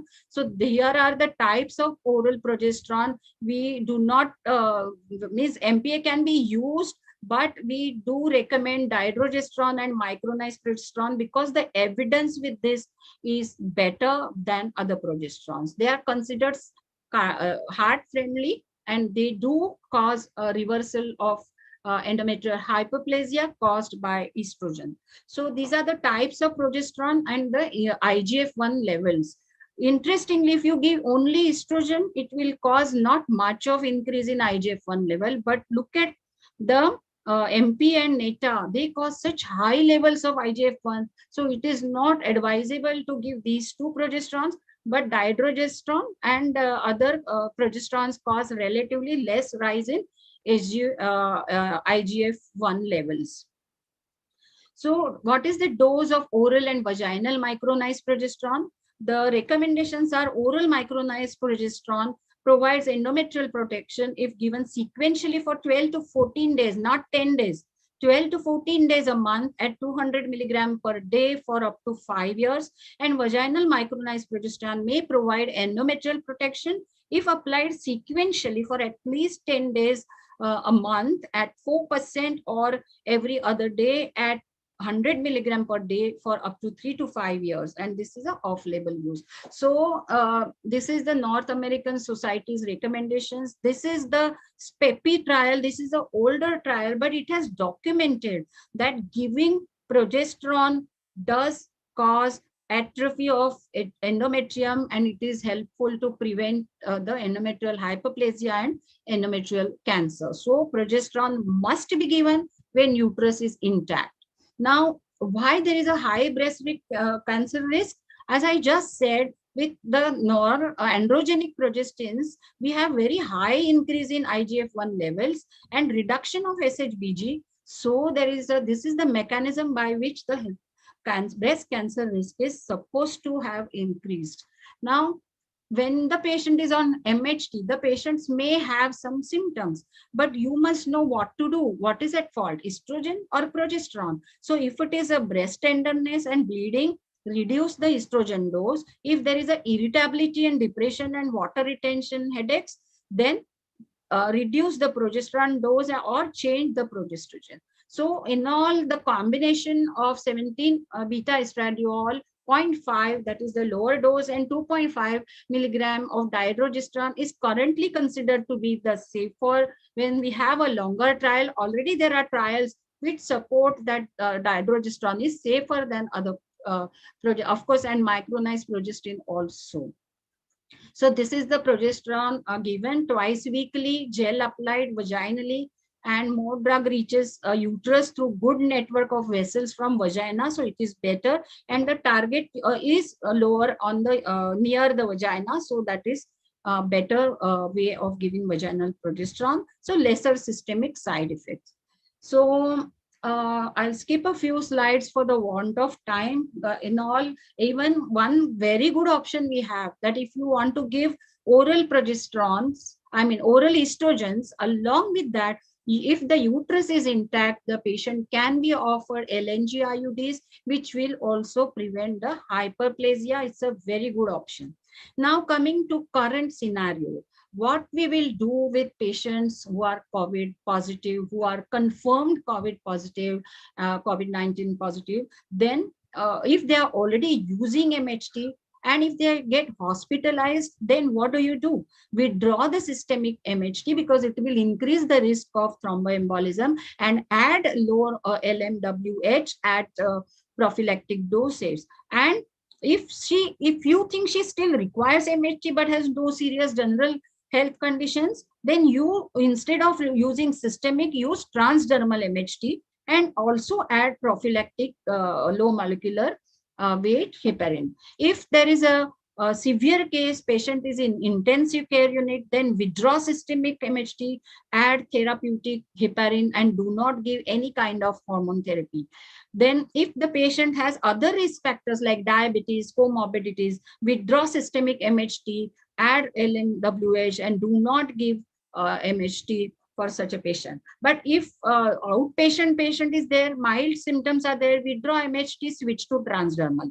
Persistent respiratory symptoms are there, which require only outpatient monitoring and self-isolation. If she's already using MHT, switch to transdermal. So the message is that if there is a COVID positive status, switch to transdermal if the patient's condition is good. And if patient's condition is not good and she is in intensive care, do not give MHT, withdraw and start LMWH. So these are the few key points. And if the patient is not sure whether it is confirmed positive, you are just suspecting it and she's having mild COVID symptoms, then withdraw or switch from oral again to transdermal. If the patient is on tibolone, however, there is no recommendation that you should withdraw that. They have said that in that particular article that you can continue tibolone. If persistent respiratory symptoms are there, withdraw systemic MHT, add prophylactic LMWH. If systemic MHT is required, switch from oral to transdermal, add prophylactic LMWH. But if using tibolone, you can continue using tibolone. So what about patients in perimenopausal women who are using combined hormone therapy? Now, if mild symptoms, continue to use CHC or switch to progesterone only combination, progesterone only medication. Persistent respiratory symptoms, withdraw CHC, add prophylactic LMWH, and if contraception is required, switch to POCs or non-hormonal contraception and add prophylactic LMWH.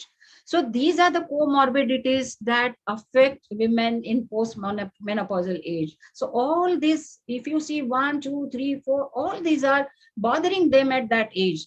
We are worried about breast cancer, endometrial cancer. How many patients are at risk of developing, and you start MHT and then they develop cancer. So how do you, what answer do you give? Now, currently, we have a concept of a menopause risk assessment models that we have developed. There are offline models and there are online models. We have menopause rating scale. We have BMI chart for obesity. We have, WHO, ISH risk assessment tool and CRD tool, osteoporosis risk assessment, OSTA is there. All these are available offline, and WHO fracture risk assessment tool, that is FRAX. We all know now it is also available online, and you can check your own risk online and go to a healthcare provider to see whether you should require a menopausal hormone therapy and look at other risk profiles. And then how do you proceed? Now, very important, there is one breast cancer risk assessment, what is called as GALE model, which is also available only online. So there is muscle health is assessed by the SARC-F model or a scoring system. Then you will know how much are you at risk of developing sarcopenia. Alzheimer's disease, endometrial cancer, VT, and diabetes. They have a list of risk factors. So go through them, mark them. You have a form in your clinic. And then finally, what do you do? This is just an example of the vasomotor symptoms, menopause rating scale. And then if you find that if the rate is more than 4, then patient requires some therapy, some intervention. So after assessing the risk factors, low risk, MHT is safe. If moderate risk, then you can give transdermal. And if the patient is high risk, then avoid MHT. So this is a clear guideline that you will get after assessing every woman with different risk factors. And believe me, all of you are now well aware that MHT is not to be started beyond 10 years of menopause or beyond age of 60 to avoid the risk factors. It is, giving hormone therapy early within the, when the vessels are healthy, or younger the patient, vessels are healthier. And if you give him MHT, it is going to produce beneficial effect rather than the risk. So, however, MHT is not indicated to date for primary or secondary prevention of cardiovascular disease, but a lot of data is coming where they have said that the giving MHT, the patients, the cardiovascular diseases are less, but still the data is not so robust that we can recommend for assessment and prevention of cardiovascular disease. So for VT also same, if there is a high risk, do not give, avoid MHT. When smokers are there, inherited thrombophilia is there, do not give MHT. And I think it is very important for you to know when not to give MHT so that you don't land up in trouble by prescribing them.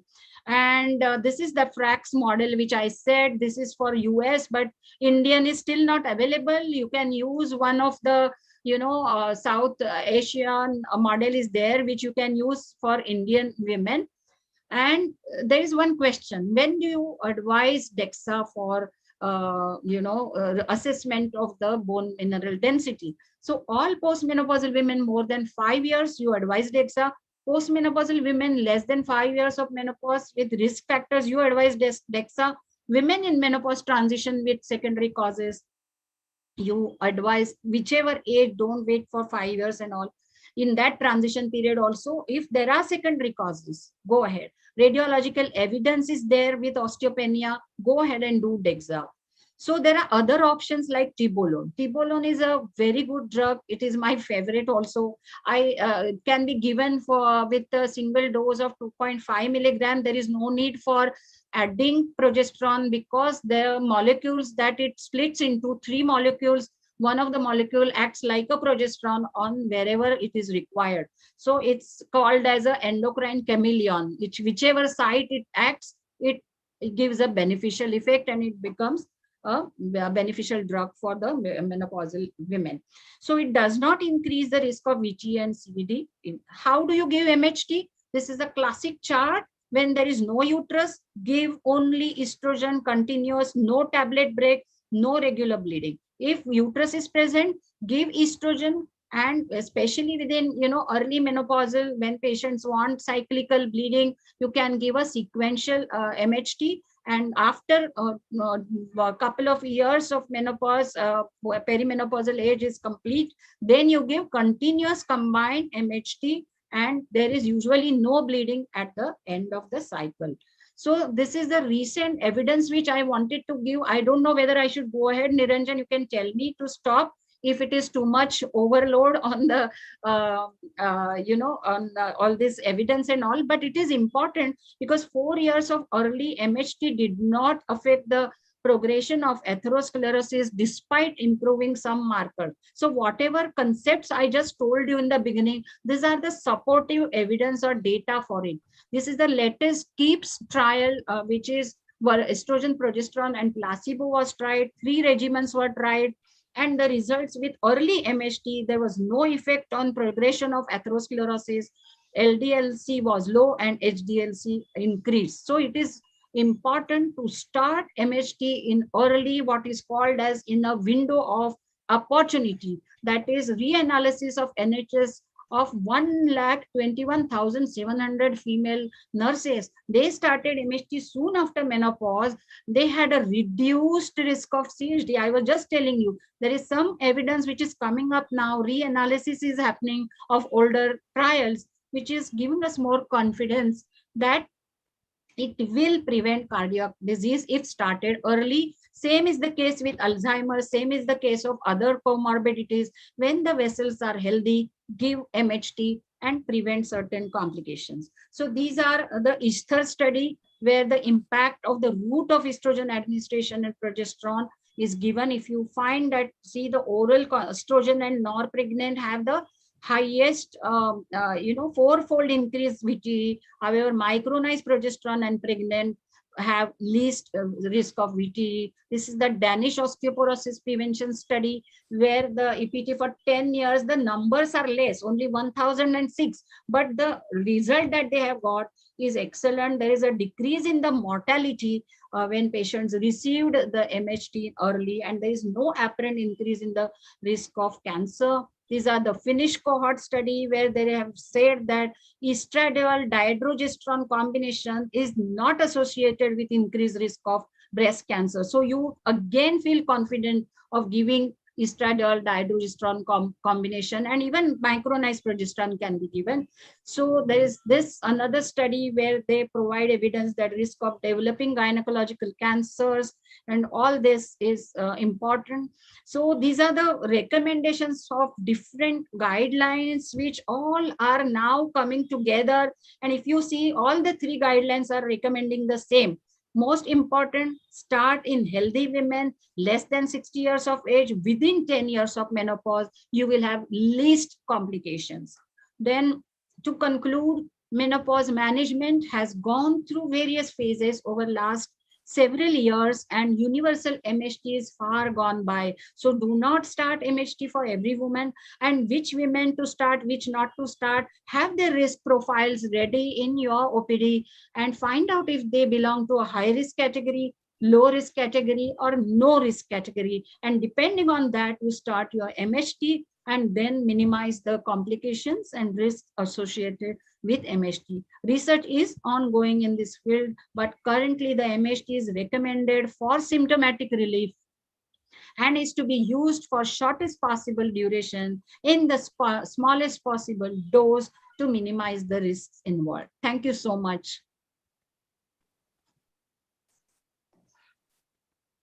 Suvarna, I am breathless.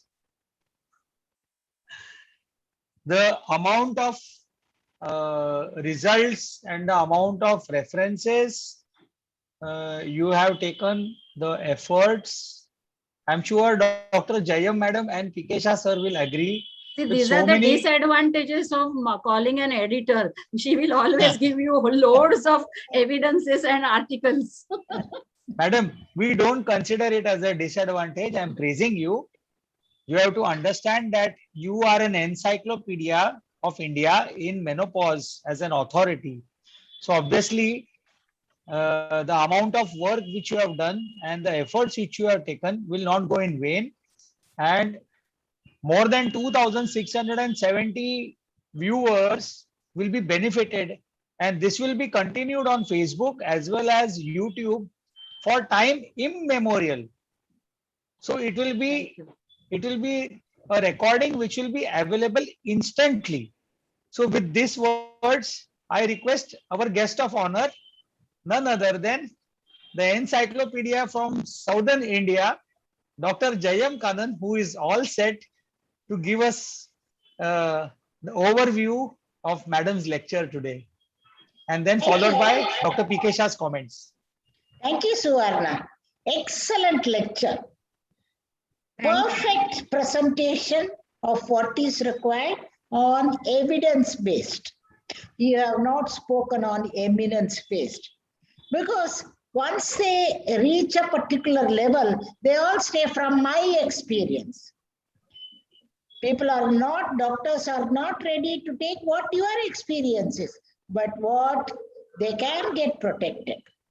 I have been a witness to the World Health Initiative of the hormone study, which was started about 2 decades ago, and on nurses of more than 1 lakh people, and when it was withdrawn, based on the various evidences which you have quoted from your article.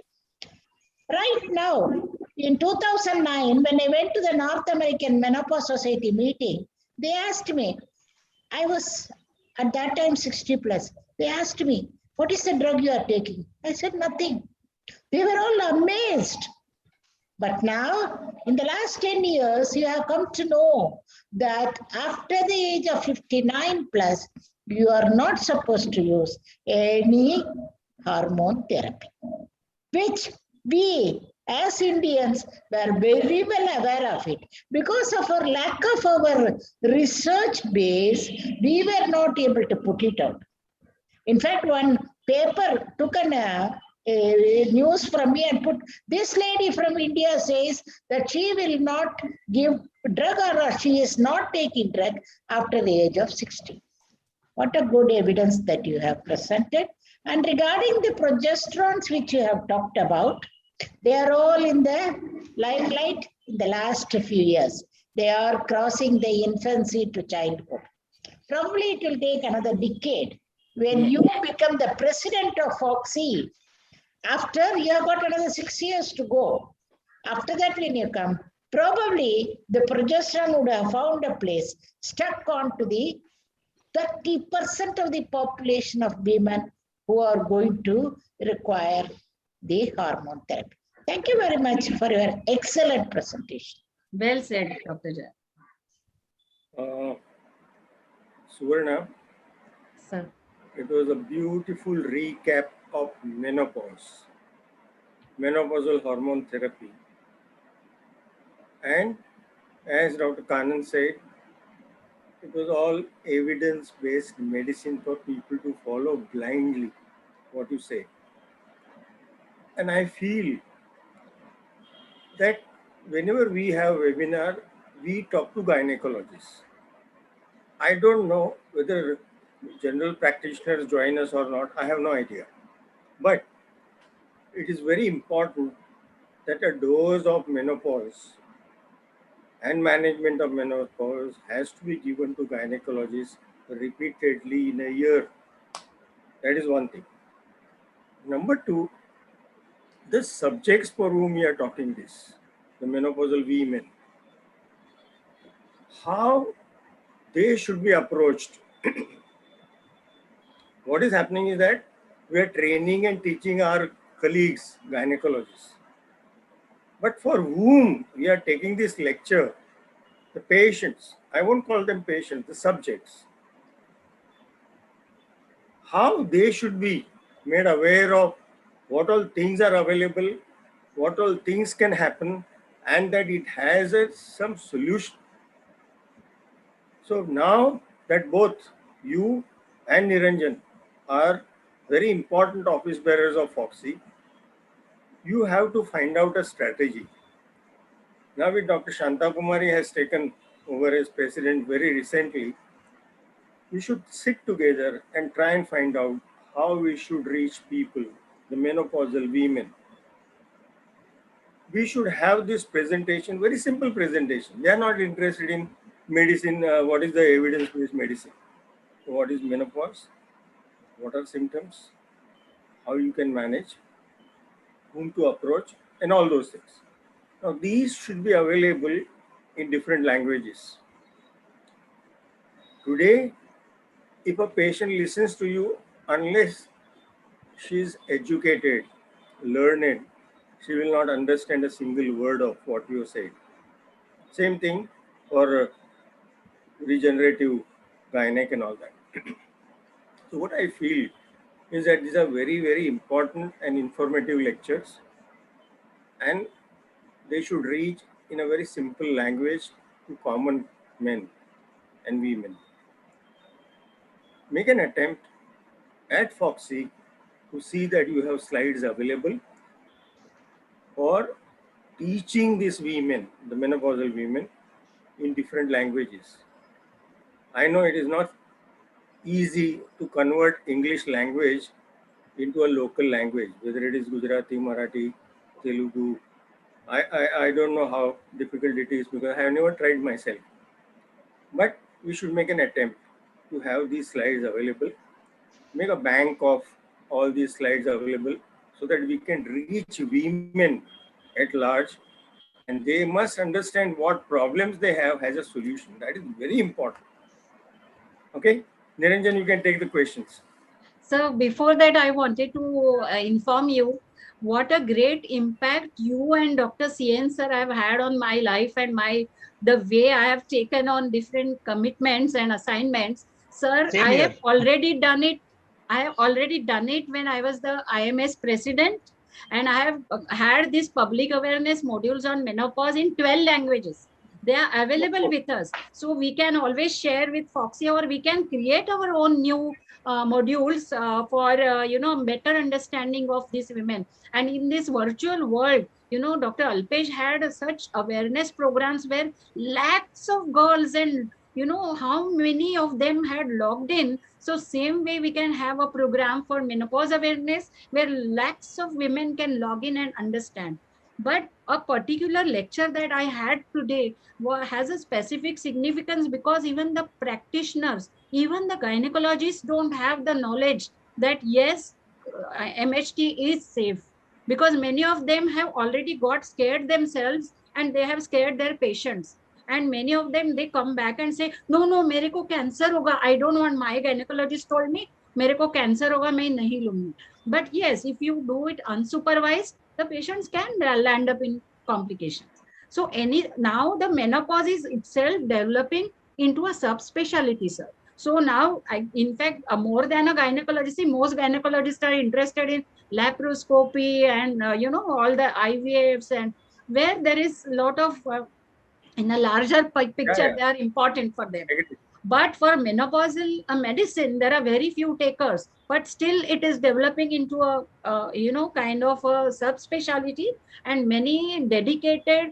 I have personally, as a IMS president, established 75 dedicated menopausal clinics across the India in different societies of our menopausal society, as a center. And they are running fairly well, and we are doing all this job for women, poor and needy women. It's not for, it's charity clinics we are holding. Wonderful. So that is So the we way have we are. So it is two because jobs. of your encouragement and your sir, Dr. Purandare. He was always do this, do that, go into this, and this is the way I have already done it. Thank you so much, sir, for being there. Even I have learned from Dr. C.N. Purandare. So it's a good job we have to do, that we have to teach IMA members and we have to teach women. Yes, yes. Keep it in mind. We have women You are wing doing in IMA where we can promote. Wonderful to hear what you have done as IMS president. Thank And you I so hope much. the rest of the people in Foxy and all the chairpersons at least go ahead and do something very positive. Niranjan. Sure, thank you. Thank you. Thank you, madam. Thank you, sir, and Dr. Jaya, madam, for giving an overview. And absolutely, Dr. Suvarna, all those efforts which you have taken, we surely will work on that and give it to Dr. Shanta Kumari. She'll be very happy to implement in the next 1.5 years, which she is there as a president. So now let's come to the question. Commonly used menopausal drugs, which are hormones. And if you have, there are two categories, madam, those who are already hysterectomized and the one which are non-hysterectomized. And when they get this menopausal symptoms like hot flushes, or they have vaginal dryness, etc., what would be the drug of choice as a consultant, which a patient comes to you, and what will be the pre-hormonal before you start any investigations to be done, madam, and for how long would you like to give this, and when would be the follow-up back? So if you can just give us this, the proper picture, that will complete the whole idea. Yeah. So I think the question that you asked is, first part is that she's having only the local symptoms of vaginal dryness and this thing. So what we She's got do, hot flushes, etc. she has hot also. flushes, then she Yes. requires systemic hormone therapy. But if she hadn't got, then it is better to first start with, for vaginal dryness, moisturizers and lubricants are there if she's having also dyspareunia. But if she's also having the systemic symptoms like vasomotor symptoms, then you have to give a systemic menopausal hormone therapy. Now she has a uterus intact, or she doesn't have a uterus intact? What is it? Hysterectomized as well as non-hysterectomized. So for hysterectomized women, a simple estrogen is good enough. So I can either start the conjugated equine estrogen or the 17 beta estradiol 1 milligram can be started. But I always start with a smaller dose and see whether she improves, because the dictum is that use the smaller dose. And how long to give, that has got no definite answer. The reason is that you have to give as long as she needs, because whenever you start giving, she improves, and then she improves, and then she improves, and then when you taper it and then stop. This is what I practice. However, it is not recommended that absolutely you must taper it. But whenever you stop it suddenly, then she may start again getting the symptoms back. Then again you have to start. So it is your clinical judgment with the patient's interaction, whether she's feeling better, whether symptoms have gone, and then give it for the shortest possible period. So that is the answer. We cannot give a definite 1 year, 2 year, 5 year, but the shortest possible can be up to even 5 years for some women who can, and this is the window of opportunity for 5 years after the final menstrual period or 1 year of menopause. Then you can, up to 5 years, you can, because that time the vessels are healthy. So even if you give systemic estrogen, it will not harm the body's cardiovascular and other systems. So this is what estrogen only. When it is having a uterus which is intact, then you have to give a combination of estrogen and progesterone. So I give estrogen 17 beta estradiol 1 milligram and a dihydrogesterone, which is a preferred. Earlier I was giving MP. I was giving methyl Medrox. MPA, medroxyprogesterone. Medroxyprogesterone. So MPA was my choice. If you keep the dose lower, at least I have not come across with any complications, but with the data, with WHI, where these two molecules were tried, 10 milligram of MPA and 0.6 to 5 milligram of conjugated estrogen. So then people feel that whether we should change the molecule and go for. So you can give now 1 milligram or 0.5 milligram estradiol, 17 beta estradiol can be given along with at least 12 to 14 days of progesterone can be given. If the patient is having wanting a cyclical this thing in the time when she is just very recently menopausal or perimenopausal, you give cyclical this thing sequential, and later on you give combined this thing. I showed one slide of different situation with uterus, without uterus, and what is the patient's need, whether she doesn't want any this thing, then continuous combined regimen is better. Okay. Madam, I had forgotten one very important recent evidence, which is worth understanding and knowing for us gynecologists, that there is some evidence which says that those women who have vasomotor symptoms, later on they develop cardiac disease. So like, if you are giving early MHT, perhaps it will go a long way in preventing the future cardiac disease. So there is some connection with the development of vasomotor symptoms and the future cardiac disease. And also these women have, if you compare with those who do not have vasomotor symptoms, then the ones who have vasomotor symptoms are known to have a little lower bone mineral density as well. So they are the ones who may also develop osteoporosis and the complications. So if the patients have come to you with vasomotor, take that opportunity and treat them for with MHT. So it is not symptomatic, it will help prevention also. So it is cardioprotective. Protect, yes. Yes. Yes.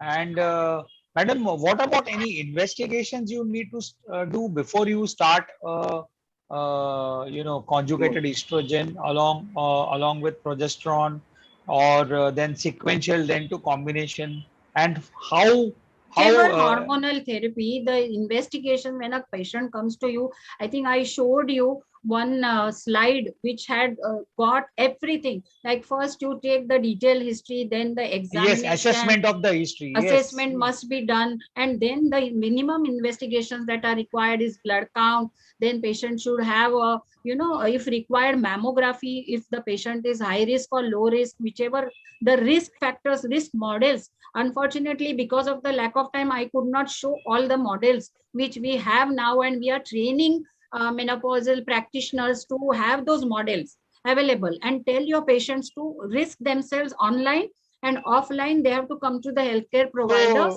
and then we need to do pap LFT, smear, RFT, yes, pap smear, complete breast blood examination. count, yes, breast examination. Yes. Then to do pap smear, you have to do a baseline transvaginal ultrasound. Yes, very good. Even ultrasound of the breast and mammography as per the patient's.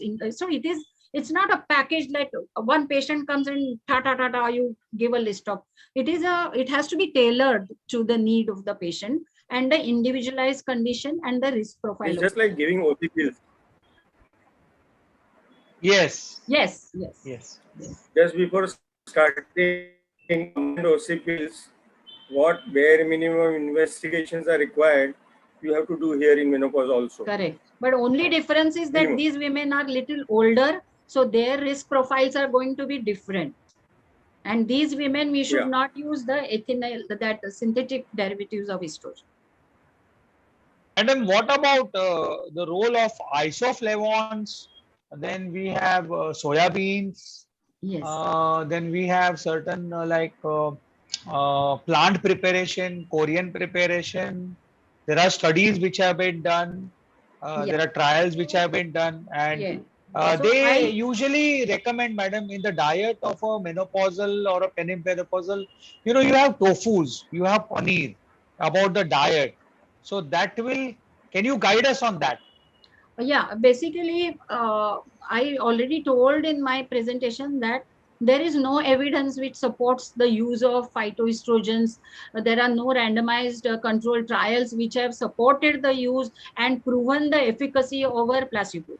But observational trials, whatever have been published, I, in my practice, have found that giving nothing and giving phytoestrogens, the patients at least have that placebo effect, even if not actually this thing, they definitely, symptom-wise, they definitely improve. So you can give any preparation which is available on your this thing. Phytoestrogens are good, they have definitely, but remember one thing, not because it is a phytoestrogen, it is a natural product or whatever, it is free of side effects. It's not like that. So they can also have some side effects. So it is better to give them a dietary advice, as you said, that you can have a high content of soya, tofu, high calcium content diet, and the regular exercise, and these interventions are most important rather than giving the phytoestrogen. So I personally usually don't prescribe, but whenever patient has a contraindication or they have a fear, no, I feel I'll get cancer, I don't want hormone therapy. Then after explaining counseling also, they don't want to take hormone therapy, then we go over for phytoestrogen like molecules. Dr. Jayam, madam, thank you. Yeah. Madam, you wanted to say something. Yeah, I have 2 points, one in favor, one in against. Sita was supposed to be kept under the tree Ashoka by Ravana to keep her skin glowing and keep her beauty. This goes time in memorial. Extract of Ashoka is still the herbal preparation which has been widely used. As my spouse was a Bachelor of Indian Medicine, Siddha, and he was President's Siddha consultant. He was doing a lot of study on it.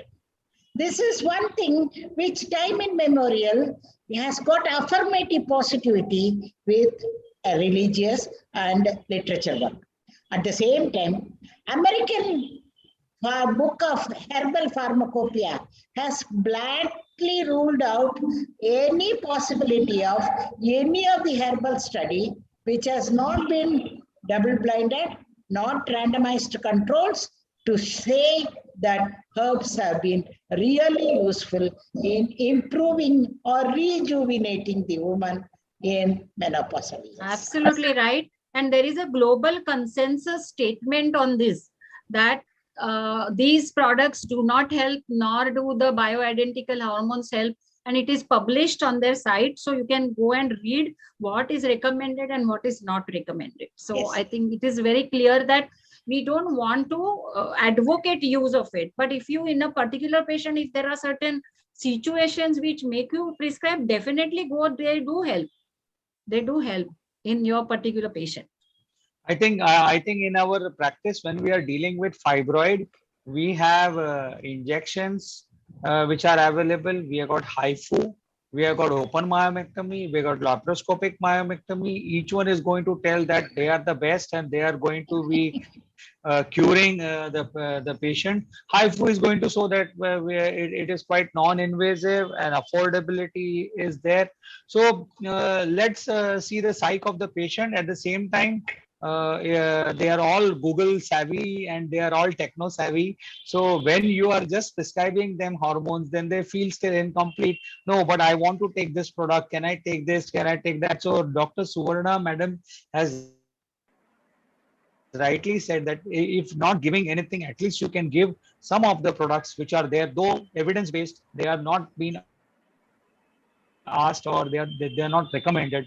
But I'm sure our Indian tradition goes back to Ayurveda, and it goes back to certain herbs, and it goes back to absolutely there are some kadas, there are some siddhas, and even Jayam madam will agree that we usually practice such of them in our products. And Southeast Asia, where Korea, they have come out with this product. They have a lot of trials which they have done on this chrysanthemum, the plant which is there, which is an extract which can be given. It is to be given as 274 milligrams, and it can be taken for a period of 3 months to 6 months. So there are a lot of options which are there available, but I think the practitioners have to use their best ability And obviously, the way you have explained, Suvarna madam, it is really nice. Coming to osteoporosis, we find that our mothers, or those who are grandmothers who are in 70s, they land up with simple fractures. They just have some knock on the on the side. They have some elbow fracture, some small fractures of the great toe or the little toe, or calcaneum, something. So I remember one of my patient having, in a period of say 10 years, she has 28 fractures. Oh, Yeah. So my God. and plus, as you say, when the estrogen and progesterone effect goes away of the ovaries, they are also having cardiac diseases. So if they have any angina, or if they are having any cardiac diseases, will these hormones help them, Dr. Suvarna, following an MI, or they have, say, unstable angina? There are many women who are 68, 69, 70 years of age, and they are still suffering. Yeah. So What for do we do that, about them? see, for that, I told you one risk scoring is there by WHO STEERO. You can go online and see that. And first of all, do the risk scoring of your patient. If she has already suffered one myocardial ischemia, then giving hormone therapy is not advisable. So when she is already having a cardiac disease, then she goes to a high risk category. So we cannot give her menopausal hormone therapy, because then we are then to be blamed if she later on also has another episode of any ischemia, any thromboembolic phenomena. Then the MHT will be definitely blamed. But as you said, for osteoporosis, what we do, multiple fractures are there. All this can be definitely prevented, and that is the most important aspect of giving. And today it is only given for prevention also. Like, if your patient is or say menopausal now in 1 2 years, and if you have started, she's come to you with say symptoms, vasomotor symptoms. As I said, take this opportunity, start her on menopausal hormone therapy, which is going to give her maintain or make her maintain her bone health, for a few, and you can even continue that. For suppose she belong, there is a OSTA scoring system is there is a FRAX scoring system is there. So in this scoring system, if you put her patient's details, and if you think that she is at a higher risk of development of fracture in coming 10 years, or she is already having a higher risk of developing osteoporosis, then such patients for first 5 years after menopause use menopausal hormone therapy rather than bisphosphonates and other things. So if you give menopausal therapy, it will prevent, it will postpone the osteoporosis. Of course, after stopping the menopausal therapy, the beneficial effect goes down, it goes down. And then is the time to assess the DEXA, see the what is the T score. If the T score is well within the normal range, you can either observe, or if it is going in osteopenia with risk factors, you can start other anti-osteoporotic treatments like bisphosphonates. So we all menopause practitioners keep this bisphosphonates for a little later age patient. And initially, if a patient comes with bone aches, this, that, vitamin D is low, and calcium she's not taking, and things like that, then first correct her calcium deficiency, correct her vitamin D deficiency, make her muscle strong with exercise so that she doesn't fall. Do all other things like in addition, like get your vision tested, use some otherwise she's going to fall. And if a bones are weak, she's going to get multiple fractures. Your patient who had 28 fractures, whether all this was there and whether osteoporosis was treated, there must be some pathological reason also for this osteoporosis. So all this has to be investigated, and the treatment has to be offered as an individualized treatment. Thank you so much, Dr. Suvarna. It was a wonderful to have you and Dr. PK Shah sir and Jayam Khannan madam to be there with us. We would request you to please submit a manuscript. I will also talk to Dr. Narendra Malhotra, because we want this as a hard copy to be published as an article of recent advances. Madam, you can surely take 1 month's time, and the transcript of this manuscript and the slides will be ready within the next 4 or 5 days. I request you to please submit it in your own time, and we will put it in the journal and also send it to all the members who are there, plus yeah, the members of Foxy. So with this, I would like to take your permission. And Thank you so much. And you are doing a great job, Niranjan. I think thank you. you are working tirelessly. I have seen for last several months. And Dr. Pikesha asked Dr. Narendra how many times you have logged in. I will ask you how many seminars have you organized. I mean, every day at least one, two, he is organizing, and he's the main person behind the whole organization. So congratulations and wish you all the best for you. Thank you, sir. Thank you, madam. And I would request now Dr. Prachi, madam, to please sir. give vote of thanks. Thank you, sir. Thank you very much. Thank you for all your support. And thank you, our guest of honor, Dr. P.K. Shah, our chief guest, Dr. Kannan Ma'am, for your gracious presence and spending time with us.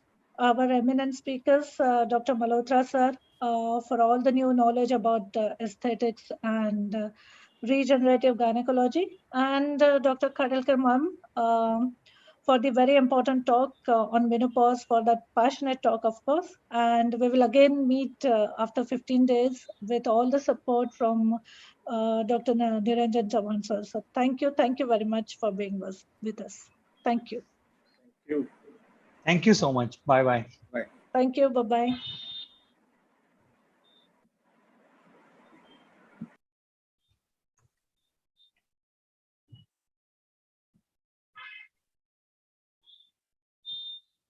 Thank you, sir.